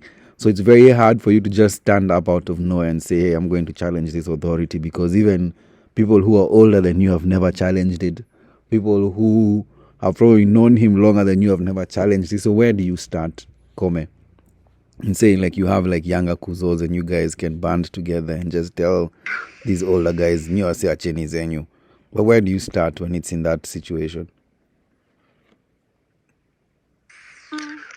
I think us guys, how it works was, again, not being able to speak for everyone else, but for us, we came to the realization that holiday season, when it used to be so stressful because you want to be like, now I have to go to Shangs, now I have to go make nice with this uncle who I hate because he once beat me up or he assaulted me, or there are these things that families strip under that, and you have to go and make nice with this type of uncles. When we stopped looking at the holidays like we have to go be nice to our extended family and started looking at the holidays in terms of we as cousins want to have a good time by ourselves, and therefore the location does not matter. It then becomes we as cousins say, hey, we haven't seen each other for a while, so we link up. We can link up in Nairobi, we can link up in Shags. If it so happens that this and this cousin want to be in Shags by the 27th, 2 years, and then this and this cousin want to be in Shags for Christmas but want to be in Nairobi over the New Year's, then we try and see how we can make schedules overlap, so that at least we have one day where we're all in the same place at the same time. If it happens to be Shags, if it happens to be Nairobi. So for us, I mean, it's hard when you talk about Chief, the guy with the photo framed next to the president in the house. It's hard to name that, and especially you also have to respect the fact that he can very easily say, "My house, my rules," and you can't contest that. So one way to draw yourself out of that is to maybe not celebrate at his house. It's a harsh thing to say, but it's also true, because if we as cousins know that, and we had that in one of our uncles was like that. He was very iron-fisted. Like, you're not allowed to, when my female cousins, his daughters were like much young, he was those ones for, they're not allowed to wear trousers, they're not allowed to have long hair, and they finally became adults and they discovered themselves, they became, like I said, they matured, they became adults and discovered them. They realized, by the way, why are we taking this crap? Like, you're going to Shags for Christmas, and then suddenly you have to start buying maxi dresses, you have to start hiding, you can't pack those to go Shags, and you're living in fear. And yes, you will have to go to his house and he'll tell you it's my house, my rules. But then as cousins, we said, listen, we don't have to go to his house. Therefore, we don't have to abide by his rules. We don't have to do Christmas in Shags. We can do Christmas in Nairobi. Because why are we doing Christmas? We're doing Christmas to celebrate with family. And if we're celebrating with family, we're celebrating with the family that we love and we want to celebrate with. We don't have to celebrate with family that we barely tolerate. And again, like I said, for my position, it's a bit different because we're much older. My cousins now we're in our mid to late 30s, like maybe early 40s even. Almost all of us now have kids. So for us, we want our kids to know each other as cousins. The way we had fond memories of growing up with our cousins and our kids, we want our children to build those bonds and those relationships. So we now know that the holidays are for us as cousins. And if once we see that and we recognize that, we don't need to go to Shags. We don't need to go to Shags where the patriarchal system will now force my female cousin who has a bad back to go start cutting firewood because women have to be the ones cutting firewood. And then now we're being told, no, men are not allowed in the kitchen. We don't have to take that shit. We can literally say, you guys, who are we going to? We're going to Nani's house in Doni. Haya. You come with this, you come with this, you come with this. We show up in the morning, we cook. Guys can go back to their houses. If they want to make it a sleepover, we make it a sleepover. And once we prioritize our own happiness, and that's when we realize you can make your own traditions. In the same way that we're talking about the tradition of going to Shags, and Nani's mom is one who used to make the chapos, and Nani's dad is one who used to chinja the mbuzi, we can then set our own traditions where every Christmas, so-and-so is the one who is the wine, so is the one who is the one who breaks the cake, so is the one who is the flash disc with the bomb DJ mixes. And that is the tradition we set, because we are setting the tradition for our children. We are helping them create the bond memories that they want to have. It's not about it's not about, like just regurgitating and repeating other people's things just because the first born daughter is the one who was meant to make chapos, therefore you're not allowed to make chapos. We don't abide by that anymore. And once you get yourself out of that mindset, holidays and Christmas can be celebrated anywhere, and they no longer have to be Shags. The only reason why we're celebrating it in Shags is because when we were children, our parents wanted to go to their parents' houses, which were in Shags. Now we are the parents. Therefore, our children will celebrate Christmas in their parents' houses. And if our parents are in Nairobi, Doni, Buru, Wesi, wherever, that's where we're going. Why are we going to Shags? That makes a lot of sense. Kome, you've touched on something that's very important. You talked about forming traditions for yourself as a guy. Like, I personally, for just an example, I decided a long time ago, when I was a boy, I dropped my dad's name from my identification, all of it. And I picked the names I was given from my mom's side, like intentionally. And so like I had this resolve that when I grow up, I'm going to start my own culture, my own, my own small tribe, and develop traditions that I am going to pursue as myself, Rama. And those are the things that I'm going to make sure my kiddos follow, and those are the things that are going to be like now the pulse of whatever identity I come up with. And we've had this chat with you before, and you've told me about your relationship with your dad. Like, does it extend to just the holiday? Yeah, does it extend to just the holiday season and how you're spending time with your kids, and how the kids are spending times with with each other? Is this an extension of that, having your own tradition, even for your kiddos? Ama, this is something totally different. Absolutely. Like, for those who may have been in other spaces prior when we talked about it, so people who've heard me talk about it, this is one thing I'm usually very open about. I had an exceptionally violent father. Therefore, I had an exceptionally violent and cruel childhood growing up. And because of that, it made me make very conscious decisions about how I want to live my life as an adult. And then when I was blessed with a child, make very active and conscious decisions about how I want to raise my child and be a father. So a lot of those things, like we said, those traditions, when you realize, I don't know how to put it, the moment you look, the people you look up to are no longer the people you want to look up to, is the moment you realize that you don't have to carry on their traditions. Like when you were kids, you had the cool uncles who always drank and all you wanted to do was, sky and go sit behind the house and sip beer with them because you thought that was cool. But then when you grow up and then start realizing that these guys have gambling issues and alcoholism, and they have, they beat their wives and whatnot. I'm sorry to make it a dark conversation. And you realize that these are not the people that you wanted as your role models, and you no longer want to emulate them. And you're like, okay, so I used to think it was cool to sit behind the shed drinking beer because I said I want to grow up and I want to be out there smoking cigarettes like my uncles while the women toil in the kitchen. But I look at this guy and I don't want to be him anymore. And therefore, if I don't be him anymore, I don't want to do things like him anymore. And that's where now you start realizing you want to start doing traditions and stuff. That's number one. And then number two, like I said, wanting to be a better father and wanting to be a better person, you want to give your child better experiences. And that's when you start thinking of creative ways to have Christmas and stuff. Like, one of the challenges of living in the city is that your kids get to see, animals properly. Yeah, you can go to animal orphanage, but like that's not one of the reasons why we also, as cousins, take our kids to shags. It's so that they can actually run around with the chickens, play with the goats, see the cows, go feed them dara, so that they can experience the wonder of animals. And that's a tradition we form. So it's not that we are going to shags as a tradition that we're upholding, but it's that we are exposing our children to animals and having them around animals as a tradition, whereby every Christmas we want to make them experience something new about nature and wildlife. It could be first-time experiences, like as cousins, we can decide that our kids never seen the ocean, so we'll all save up and say this holiday season we're actually going to Coastal, so that the kids can experience the beach and the ocean for the very first time. It could be the fact that the kids have never, we realize the kids are always seeing cocomelon and cows and sheep on TV, but they've never seen them in real life. So we'll take them to shags and we'll say that this year we're actually going to actively fetch eggs from the chicken, so they can actually see, this is where eggs come from. Because kids only see eggs in supermarkets. They think eggs come packed in foil. So they need to see a chicken laying an egg or sitting on an egg and go and collect it.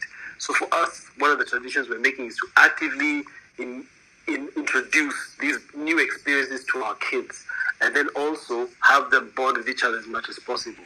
So it's like I said, once you realize people you look up to no longer the people you want to be, you stop wanting to be like them and you stop wanting to try to do like them.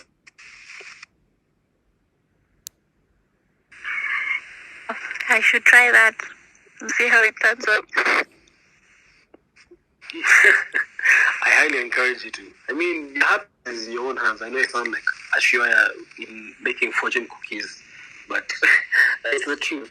Moment as cousins, like I said, I don't know the dynamics in your family, but if your cousins are close, and the moment you start looking at holiday celebrations as your own happiness as opposed to you catering to your parents' happiness, then you'll have a lot more fun times.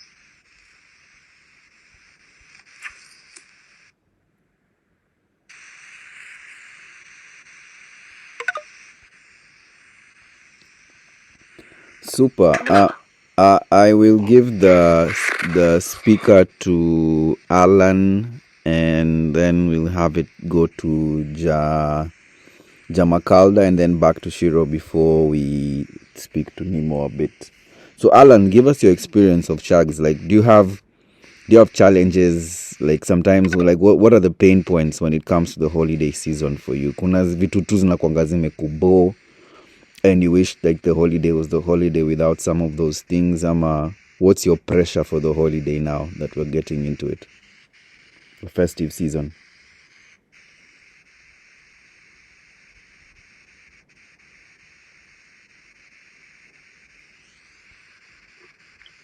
Can you guys hear me now? Yeah, we can hear you. Okay, perfect.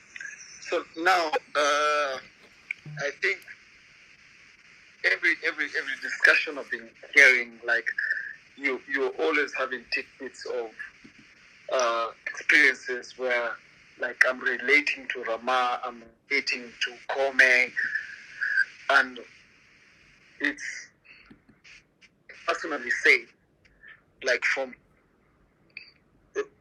Rama, from your experiences, I also dropped my dad's name. Actually, I didn't drop my dad's name. My mom, from when I was born, when my dad didn't take up the responsibility, she literally gave me her name. And later on, when I was young, I wanted to associate myself so much with my dad.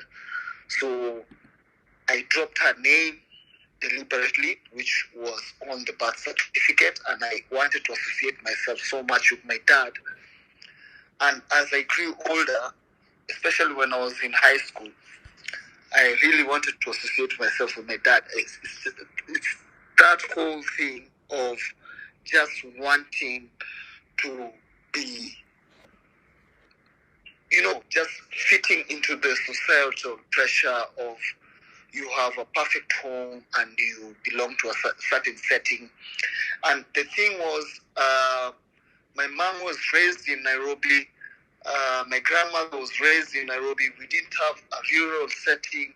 So it was difficult when guys, especially when I was in school, every time guys are telling you, we're traveling up country to go and see our shosho, we are traveling up country to go and see, I felt like I was missing out. My dad was from Sultan Hamud, that's in Makueni, and I always had this thing.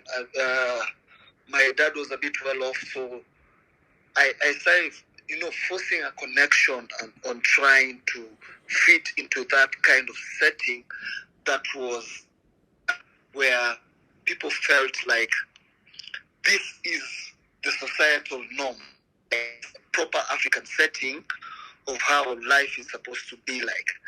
So at times you find yourself in a situation where you are trying to fit in, because at that time I was very young. I didn't know what's happening around me. I'm just trying to juxtapose everything that I see with my friends and everything with my peers, and it just becomes a little bit chaotic when you try to fit yourself into that setting. And the other thing was, especially if you had an absentee father, and as you grow up, you're trying to sort out that issue. Now, when you've grown up, all these small bits and pieces start to fit into place. Like, you're trying to see, like, how can I make? I have two sons. I have two sons and one daughter, and I have three children. Sorry, let me just put it that way.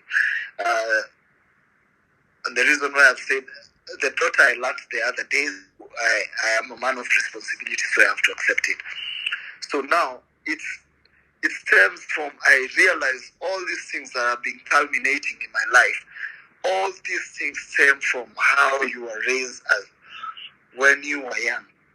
How do you fit in your kids to all these things that you have, and how do you create an experience, especially how the guys you grew up in the early 90s, how do you fit in that whole experience of trying to create that holiday experience where they can get to enjoy all these other things? And I understood Kome with the whole thing saying upcountry and exposing your children to, I believe the words Kome used were animals, but I feel it's more so of our own African heritage of where anybody who grew up in the 80s or anybody who was born in the 80s, those were the things.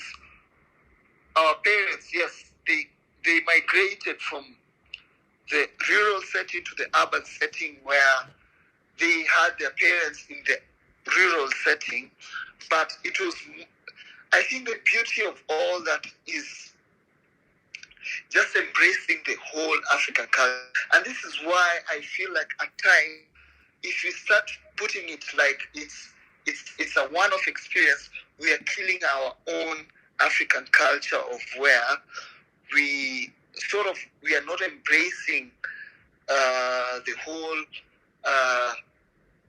our own ethnicity, agricultural, entrepreneurial, everything, and way of life.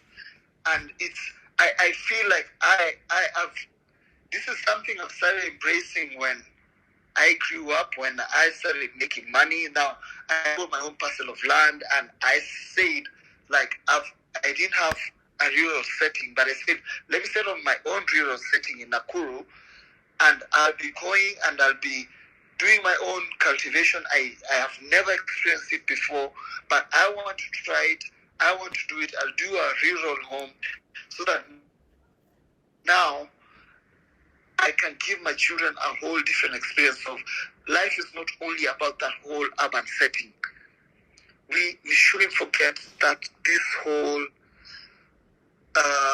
way of life that we were raised in, some of us were raised in that way of life. So when they come to Nairobi, I think they sort of put it like it's like they lived a hard life. Some of them do that, but it's not the whole thing of what this thing is all about. So I am all about embracing there are many holidays. We pray to God that He gives us as many holidays as possible. Let's just teach our children like we can enjoy A, B, C, D without feeling like this is an inferior way of experiencing a holiday, just supposed to taking the children to Abu Dhabi for the Formula One, and where they say, oh, now I have to go and see Shosho in Kiambu, and they feel like they are being shortchanged. No, it's not about that. It's about enjoying that whole thing of knowing this is where we are and this is what we're facing, and just letting kids have this whole experience. Like, I'm always about making my children's life better than what I experienced, and I always try to make it as wholesome as I can. And I know I'll never be perfect, but it's a learning experience. I pick up experiences from different people, and when you pick up experiences from different people, you can at least try and form some sort of, a wholesome way of how your children can experience their holidays. And let's not have a white Christmas. It's, we've grown up in this whole Hollywood experience of how a white Christmas, they've always given us this, it's an illusion of how Christmas is supposed to be celebrated. Let's create our own experience.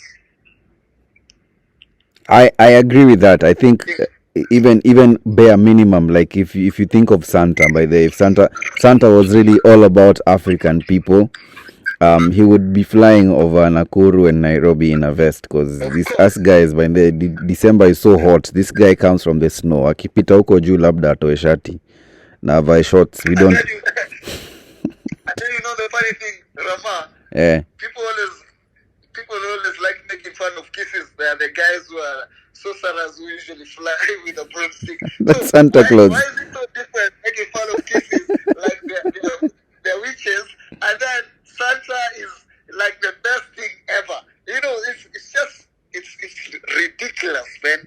Yeah. Let's create our own African way of experiencing holidays. Yeah. We can give our children as much experience as we can. Yeah, but question though, Alan.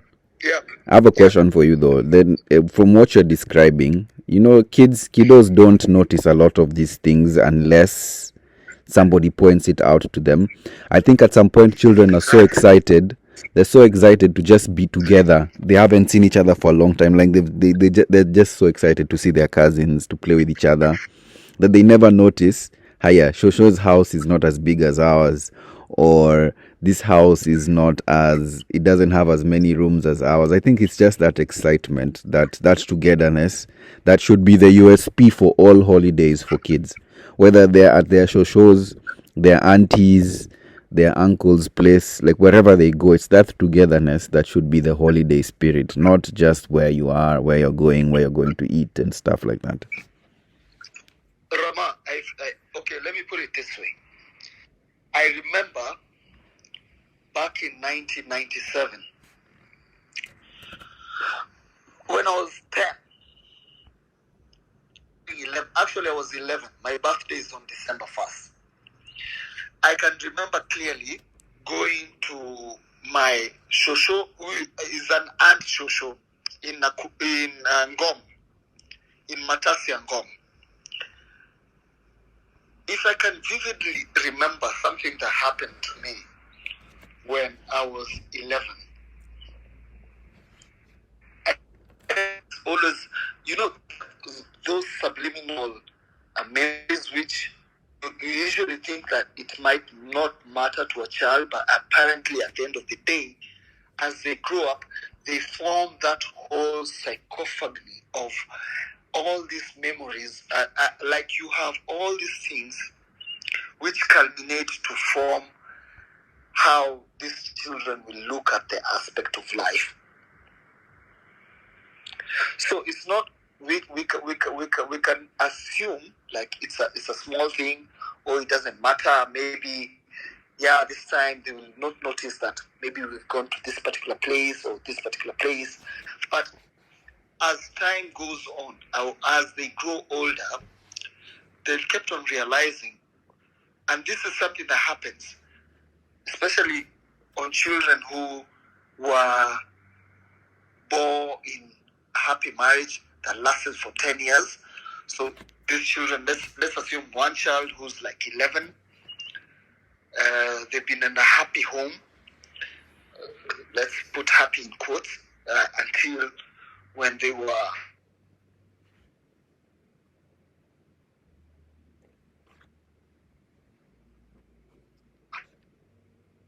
separation. So now, you see, everything changes. Maybe now they have to spend one Christmas at dad's house, the other Christmas at mom's house. So there's having different experiences which was not there before.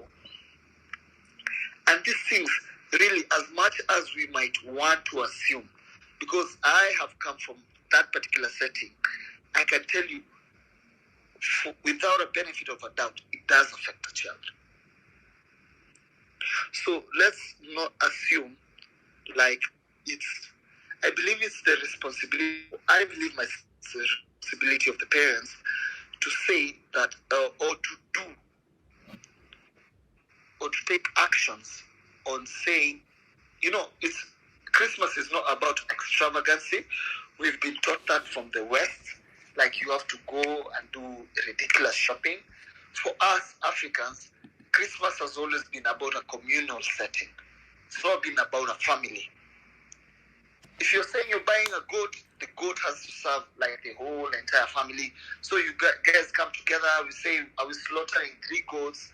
But if you look at all these Western families, it's all about all the parents have to go into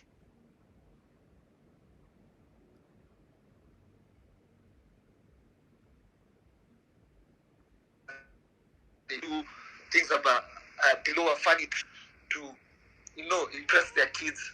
Kids assume like everything just comes out of the air. But with African setting, it's always about responsibility. And you can always see, like, even when the goats are slaughtered, everything is designated to these people. If it's about, once the goat has been slaughtered, then their men are, they're given duties where they have to do the roasting, where women are told maybe now you have to now prepare the stew and the accompaniments and everything. And then you even find as much as in my Kikuyu setting, I'm both Kikuyu, Maasai, and Somali, and I've experienced all the cultures. So and you see, funny thing is, and I can tell you, and it's something I figured out the other day, like in Kikuyus, the kidneys are reserved for the women, but in Somali, the kidneys are reserved for the head of the house. And I never even knew that. So when I saw my grandfather eating, and I grew up knowing, I grew up with my mom, I grew up knowing, like, these are reserved for women. So, those are the African cultural experiences that we need to teach our children, and they need to learn. And they need to know these are the things which have been happening. They can create their own path. We are not, forcing them. People have always say tradition is peer pressure from dead people. No, it's an identity. I think tradition is an identity, and you kind of need to mold your people around an identity. Otherwise, there'll be teenagers that will be very confused. There'll be young men who will be very confused later on in their life. So it's very, very important. And I think for me, the thing that I really find amazing and something that I find very interesting is when you look at Kikuyu young boys. These guys have hung out with their wazees long enough, and they hang out with each other long enough when they can name every part of the cow in Kikuyu. Like Wariongo. Like me, I know Wariongo because I've eaten Wariongo. I know about Mara. Like they can name the entire cow inside out using Kikuyu words. Like sijui the balls are called sijui what, sijui nye mwanye. So they are called nye. So these guys actually hang out in the bundus, and there's culture because like you'll find Kikuyus in the US. They can't speak Kiswahili, but they'll speak Kikuyu fluently. They'll speak English fluently, and they'll speak Kikuyu fluently, but most times they'll not know how to speak Kiswahili. So I find that very interesting, how they are very, very enthusiastic and very, very, very intentional as far as culture goes. Same for Kales. You'll find a Kale who can't speak Kiswahili, but then English and Kikale, by the way, they know everything. They can name an entire cow in Kikale if you dare them to do it. Yeah. Exactly. And that's why both of them occupy large tracts of Rift Valley. And you can see these are things. Oh, and actually, the funny thing I realized, I don't know if there's anybody here who's from Cape Town. In Cape Town, there's an area called Constantia. I actually just landed yesterday at 8:30. And I noticed there's an estate where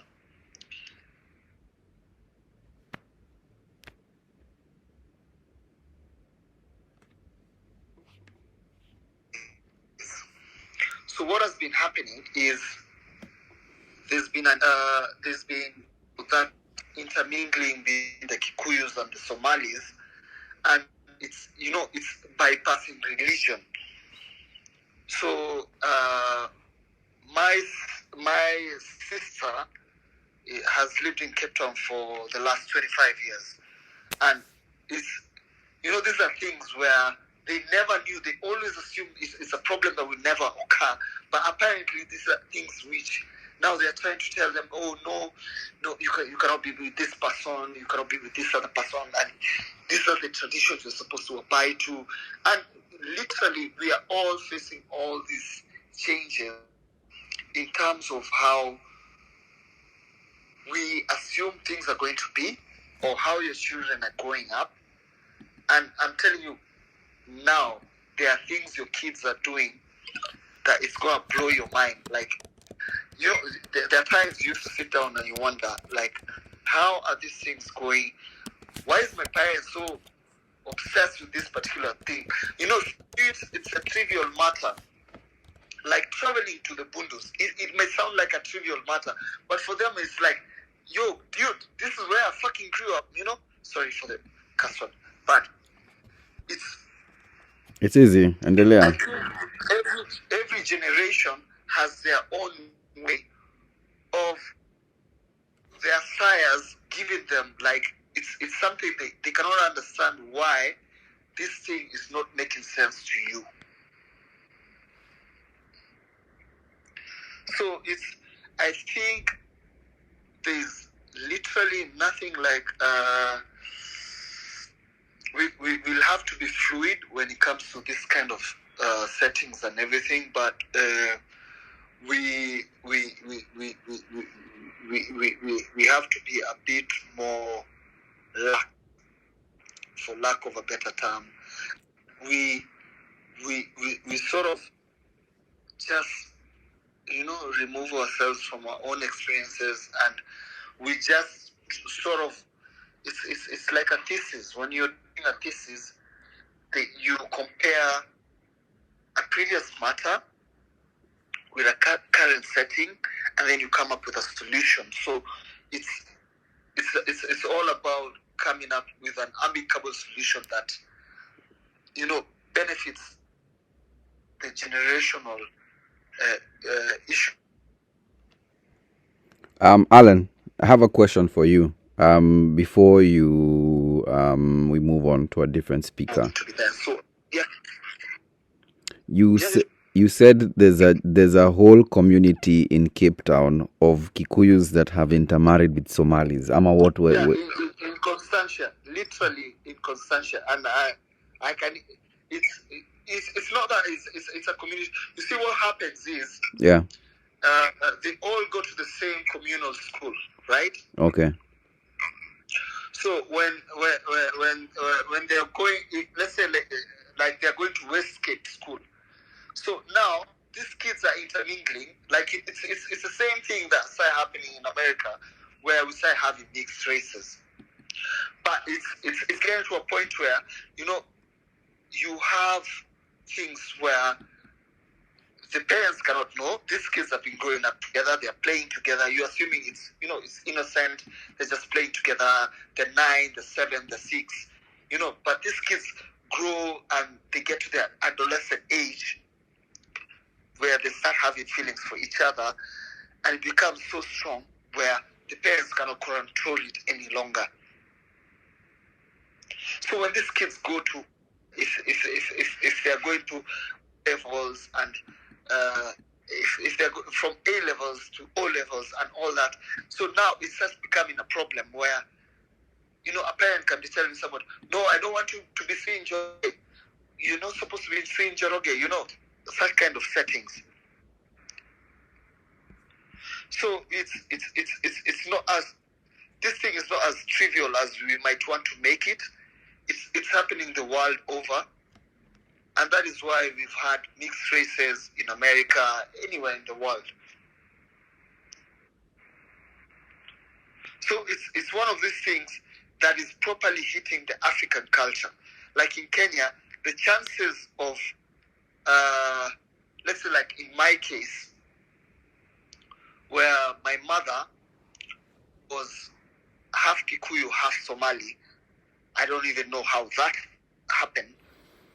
And my dad is Kikuyu. So when I was trying to force myself into the Kikuyu culture, later on when I noticed, like, no. I need to be on my mom's side. So I started learning about the Somali culture. So I got to learn way more about how you can't force how two people meet. So I think there's no marking scheme, there's no proper way of establishing how relations are made, or how we can define a normal societal setting, or whether we are breaking the norms, or whether this is right, this is wrong, or whether this is how we're supposed to celebrate. Mind you, this whole Christmas thing is just a whole white set. We don't know how, if you never colonized, how we be celebrating a particular time. And we are just trying to fit and to normalize this whole thing according to the chaos that has been created for the last 100 years or last 120 years. Alan, Yeah. you've made a few very important points there, because there's something I really insist with people, and something I really insist that a lot of people need to now be cognizant of. When it's two white people, for example, it's okay for them to say, my mom is German, my dad is Italian, and I am happy to be part of both cultures, and they'll actually go out of their way to learn both cultures. When it's African, we us guys tend to erase one side, so you'll always go with your dad's side. So you could have maybe Somali culture in your family tree, like on your mother's side. Maybe you have Lunje, you have all these things, but you'll almost always end up accepting and following your dad's culture, and pushing yourself towards that because that's what is expected of you. And like you said, one of the reasons why you dropped your name very early on was that sometimes I think it's just easier for you to take on your dad's name so you can stop answering so many of these questions you'll be asked as you're growing up. So big up to you for exploring your Somali side and your Somali culture. I did that when I was an adult, and I think it does a lot of wonders for people who have maybe identity issues later on, because you're from one culture but you only understand the culture on the other side, and sometimes it brings on things like imposter syndrome, where you always feel like you don't belong in some spaces. So it's really important that people explore both sides, especially if you're in a situation where you've been told, your mom is from this side, this is the culture she's from, and your dad is from this side, and that's the culture they're from. It's very good for you as a person to explore both sides, and so that you walk around with more confidence, knowing you're representing for everyone, because you can't erase your family tree.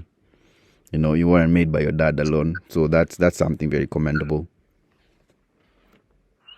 And you see, it's all about an embrace of culture. But there's one thing I always say, and it's all about justice. It's credit where it's due. And I feel like, and this can be a bit controversial, it's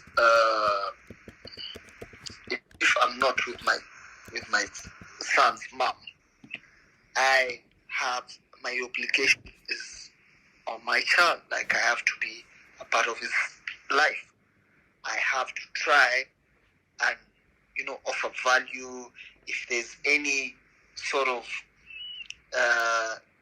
like intrinsic value that I feel like my child might need to, given a wholesome, even if it's young adult, childhood, young adulthood, if there's any advice, if a child, this whole thing. And that is why recently there's been an outbreak of people trying to be experts in manhood. They're not being experts in manhood. They're just trying to exploit that particular gap that is there, that has been created by, and this funny thing is, this is a pandemic that has happened for the last 20 to 35 years. Just hold that, Alan, hold that thought a bit. Ashoya, the last time you were here, we talked about how there's a big identity gap for a lot of African men, and this specifically Of course. African, because a lot of us have areas of our lives that are just completely erased, that we don't know anything Of course. about, Yeah. and there's gaps in our lives that we can't patch up, and we're trying to patch them up everywhere, and when you can't find a way to make sense of stuff, finally end up swallowing the red pill, and you become a follower of doctors who are not doctors, relationship experts who are not psychologists, and all these things, and you just end up walking around in a circle. Let me tell you one thing. I was telling you, my mom is half Maasai, half Somali, right? So now, when it got to the age where I had to be initiated, she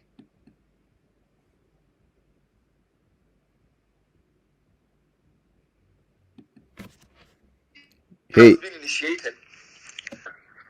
So they usually put you in clusters. They usually have an initiation season. Then they put you in clusters. those are age sets. Not particularly. They are age sets, but now you're put in clusters. Like if it's an initiation season, and let's say you're like 40 children, right? So the 40 of you are put in like clusters. So when they put you in clusters, when after the initiation period, now when you're being taught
women who are going through or who are about to be married or were married but not single women. You can be single, but you cannot braid your hair. Again, I stand corrected. There's this whole thing of when I was going through what I was going through, I was learning these new experiences, and I'm being told A and B and C. I'm like, what? And you know, this is a guy you were with when you were being initiated and everything, and you're being told, you know, it makes sense to you. You've just been initiated. You know, you have that sense of brotherhood and everything. You know, I have to do this for my brother, and we have to do this for each other. We have to be there for each other, and all these things. So there's the whole thing of coming to learn how manhood works. It's just hypocritical to just come and say men are supposed to suffer to show that they are men. You know, it's just sensical. It does not. There's no way of life to show that. Like, literally, you cannot just come up with ways which has show me how the way you're saying men have lived that way for the last 100 years.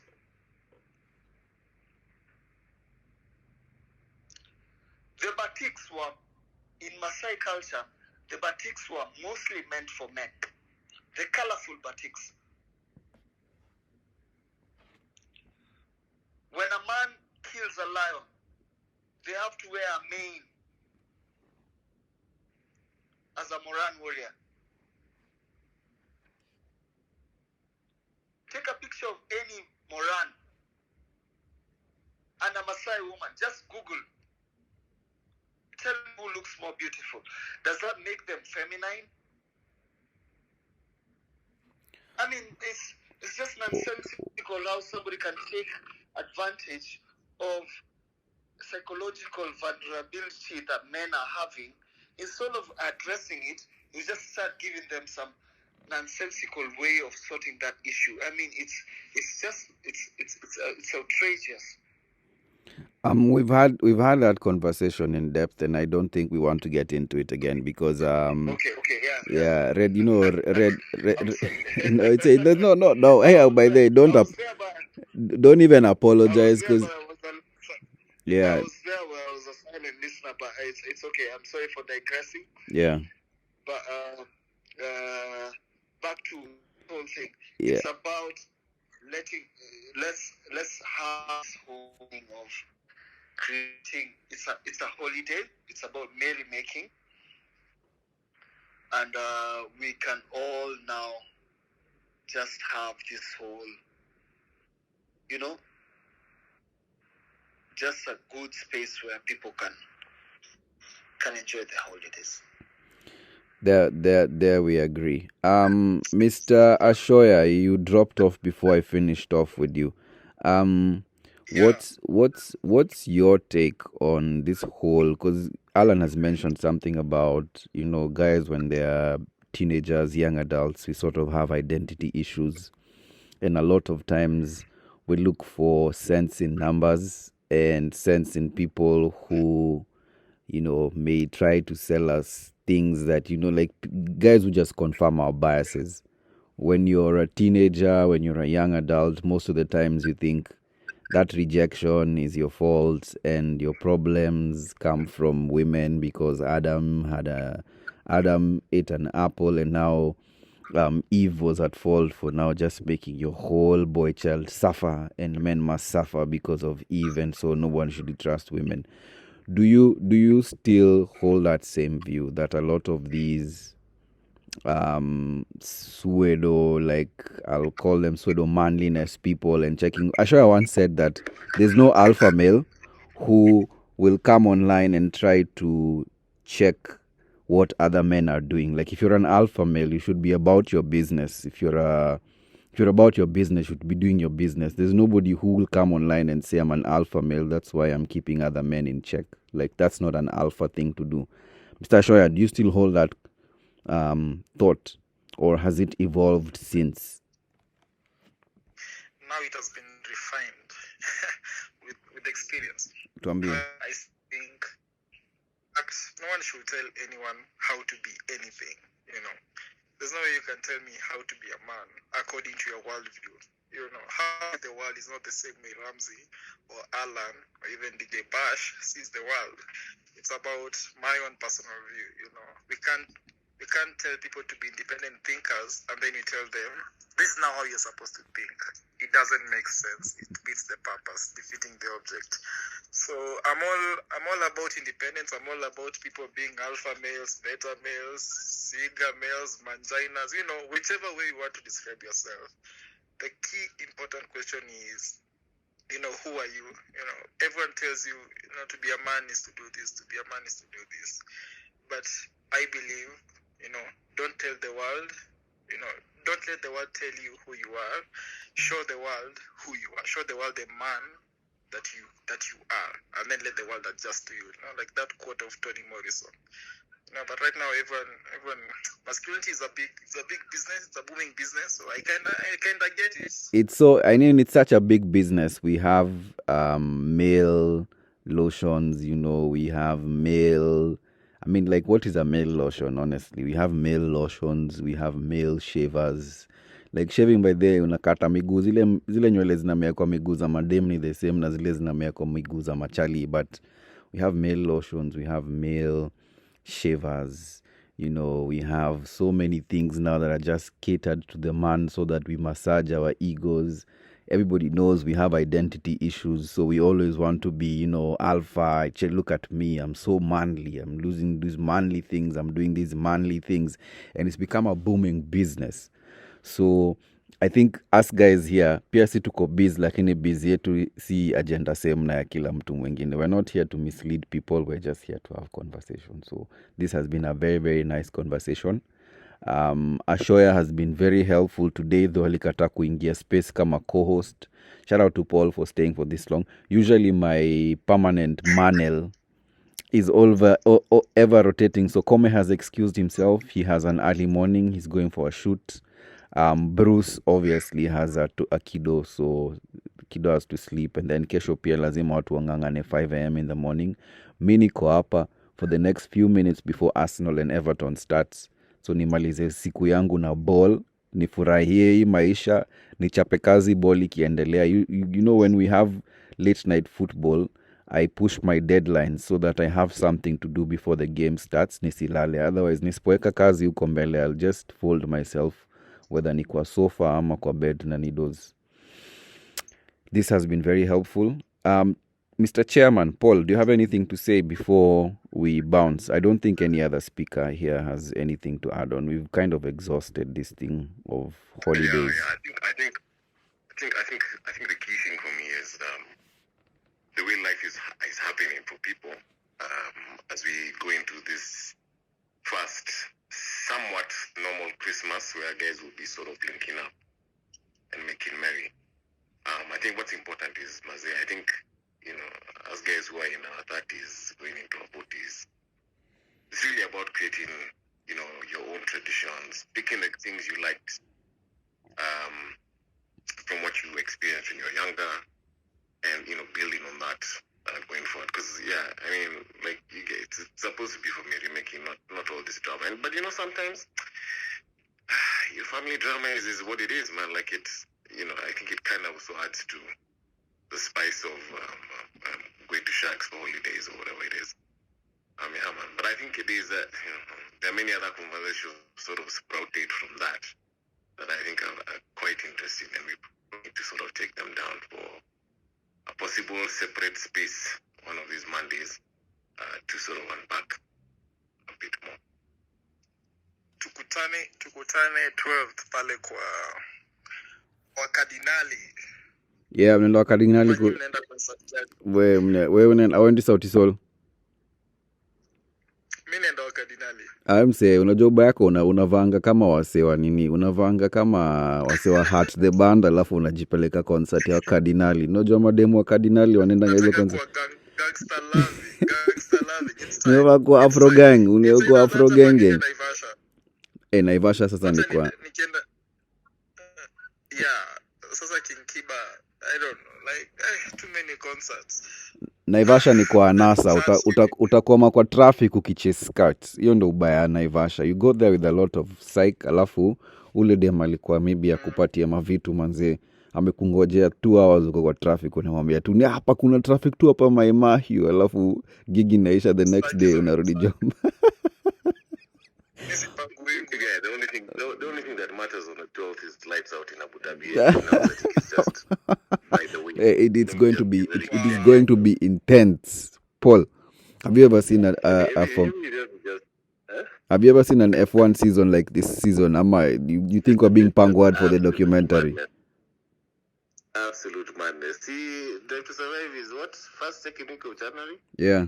I think it's going to be lit. But yeah, man, like it's down to Abu Dhabi now. So yeah, so whether it's Saudi Zone or Sijua, Abu Dhabi. wait.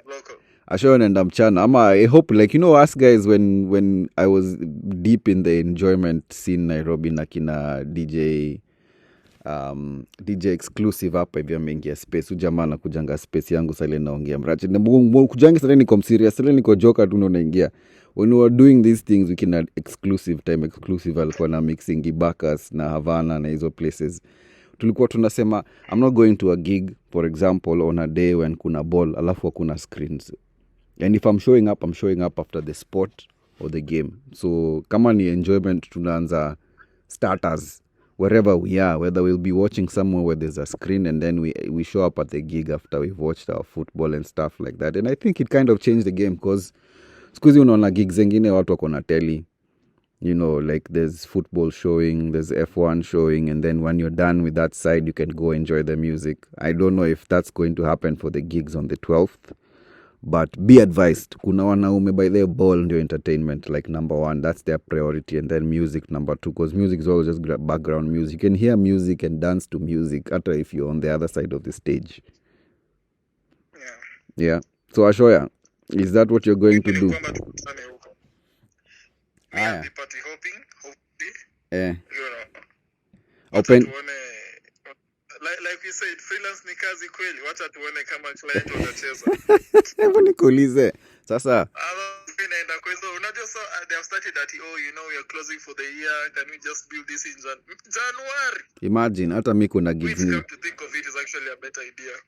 Kuna gigs niliambiwa I can't make that money in December, they are pushed to January. So now January najua like that first week ni teke tunaanza na kazi nyingi. So ni after January? Which is sad. No, si pesa ya December tushaunda. Sasa tunangoja tu ingie. Unajua as freelancers tunatengenezanga pesa ya the next month alafu unangoja ulipo. So you're always working 1 month in advance. Otherwise ukijifanya yeah, sasa we ukiambiwa sasa ati ukifanya pesa ya December ndio unafanya job size manze utalala njaa. True. So if you're listening, missing a pesa tafadhali. This is what any complimentaries. Yeah, Kanye West alisema if you want to know how rich you are, like there's just a place where you stop paying for things because you know your name is so big, nobody will want you to pay for it. It's like, thank you for gracing my event. Speaking of West, are we najua 12 itakuwa Monday ama ni Sunday? 12 itakuwa Sunday. 13th is a holiday, yeah. Wacha tuongee offline. Sasa hiyo 13th inamaanisha tuko na holiday ya kuambia wase watakam space kama wamelewa. Hiyo tu ndio inakuanga shida ya kuwa na public holiday on a Monday pia. Watu watakam space kama wamelewa alafu maybe we have a drink sort of thing where we just do music. Tuongee juu ya ngoma. Wacha tuongee watu wasikunywe pombe sana December. Umeona hiyo pombe ya 500 hiyo ya Wayaki penye niko manzi? Pombe gani tena? Tunasafa. There's an alcoholic drink going around here. For 5 sock. It keeps off. It's better family planning than all other family plannings, man. It's bad. That's good for you. No, juu sasa like me pombe zile pombe na kunywa siku hizi ni pombe nishazoea. I've had past experiences with because you go out, you taste different things and then you only settle on zile umezoea. Ukijaribu vitu mpya saizi by the hapa 30 plus bro, unaweza amka the next day hata ujui uko wapi. 30 works if you're over 30. If you're under 30, you're okay. Yeah, under 30 nyo ase mnaweza amka. You know when Undertaker alikuwa naamka WrestleMania, when you think he's been down and out, he's been beaten, alafu anaamka tu alafu the bell goes, ile bell ya church nenda dong, lights inapotea. Hivyo ndo vile under 30 wanaamka. Sisi yetu ni tofauti. Rest of squeezy shit. But speaking, nyinyi over 30s mnaenda wapi? December 12th. In his house while he's crying. Acha nikushow. Let me tell you something, Ashoya. If the Nairobi gig people wanted to make a lot of money, they would do gigs for what, 30 plus. Wale, you know, us guys, we've seen the better side of 90s music, early 2000s music, and then this stuff is new music, iko on subscription. If you want to make money, target our say walikuwa huko ma early 2000s, huko ndio wase wako na pesa saizi, lakini Paul anasema nini? Aendi pali 12th. Akokuwa hao na watch Formula 1. There's no gig for Paul. There's no gig for someone like me on the 12th. Tunaambiwa tuende tukasimame. I like Sauti Soul, but honestly, like Paul, would you inconvenience yourself just to watch them? For 15 million people in Kenya to just And then I was listening to and I saw Jimani was on this space at some point. Yeah, he was, and then he dropped off. Yes, I was listening to their pod earlier today, and they were talking about how events need to sort of change. Yeah. Because I mean, to be honest, if you've seen Sauti Soul once, unless they're going to do a performance that's almost like like what Whiskey did with at the O2 like a few days ago. Oh yeah, or like something different. Like I mean, people, I find it very difficult explaining to guys that have been watching Sauti Soul since the days Chimano used to live in Buru. Because if you lived in Buru back in the day, you probably used to see Chimano at commercial, going home with his guitar on the back, going home with Anyiko. Chimano always used to be with Anyiko everywhere they went, and they used to do a lot of live shows at Alliance Francaise for free. And once, all you have to do is go for one gig and experience the new album being performed live, and then from then on, it's everybody who's never seen them. I think if you see your artist live twice, the third time is you have to convince me that this thing is different, or the venue is suitable for me. See, that's the thing, because I mean, to be honest, I mean, and it's not specifically Sauti Soul. I think we're just talking about it. Yeah, it's promoters in general. But just the thought that, I mean, think about it. So I'm gonna go squeeze through 100 million people, probably get my phone sort of jacked. I don't know, and then say I had an experience. It's just, I maybe this is just us guys. I don't know about Ash and what he thinks about concert, but let me tell you, you have to explain to me what I'm going to experience. You get, so that it's not just the usual stuff of people on a stage, Manze, for 10 hours before they go on stage. For real, unless I'm going, unless I'm going as someone who is making bank at the gig, why would I go for a Sauti Soul concert at Rescos, for example, when I've already seen Sauti Soul at Rescos when they did Bumbata? What's different about the setup? Why should I come back 5 years later as an adult and I'm coming there? What other thing am I going to experience apart from maybe them performing their new music? What's going to make that experience different from the last time I went there and checked them out? So I don't think there's a market for creating new experiences for people who've been in the scene for so long. Because eventually the streets you retire from. Yeah. You retire and you're like, you guys, if I saw these guys in 2013 and this is how they performed, how has the event industry evolved so that I come see that evolution. You get, it's not just me struggling with guys at the gate thinking about how I'm going to make it with my phone. I want to share the experience from the gig. I can't even do that because, my phone will be snatched from behind me. Like, how has security improved over the last 5 years? And like Rama, for example, VIP in this country is the standard white seats. The bar that only has 4 White seats. Sometimes the bar sponsors decided. Whiskey girl. Yeah, sometimes the bar sponsors decided there's nothing else being sold at that bar apart from the booze. That is, the mimi by then drinks zangu peke yake zinauzwa hapa. I'm like, bro, what the hell? What type of VIP experience is that?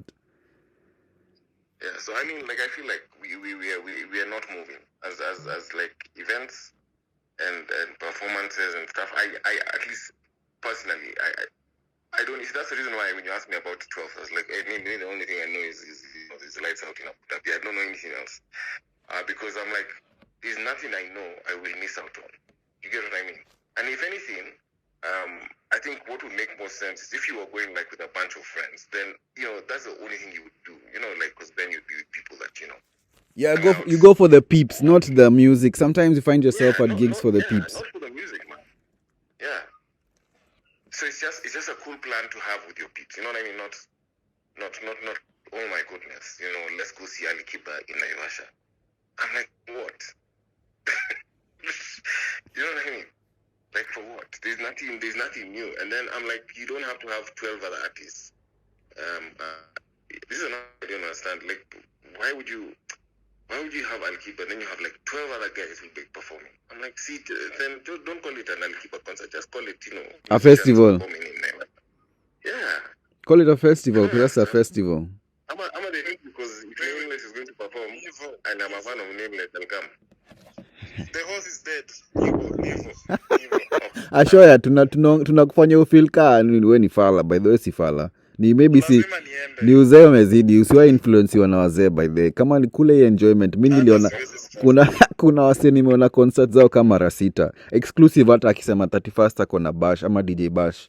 Akisema 31st na mix Malindi, na nimecheki DJ Bash na exclusive like 10 times. I still show up because like I know with a DJ the experience is different. It's not like a musician and like the same venue. These guys are coming somewhere where like every other time they mix a new experience, everywhere they go, like like you see a different crowd. That's the thing with concerts is utapata wala wase mnadundanga nao like on Friday ndo wako hiyo concert, so you guys are going to hang. But then if the music experience is not different from what you've seen before, then it ends up being about just you hanging out with your friends. It's never about the music, and the music is what you pay for. So like I can totally understand where Paul is coming from, and Ashoya pia nakuelewa because najua maybe utakuwa hunting, unajua unawinda. The game has been changed. tukipata tikos extra tukupatie.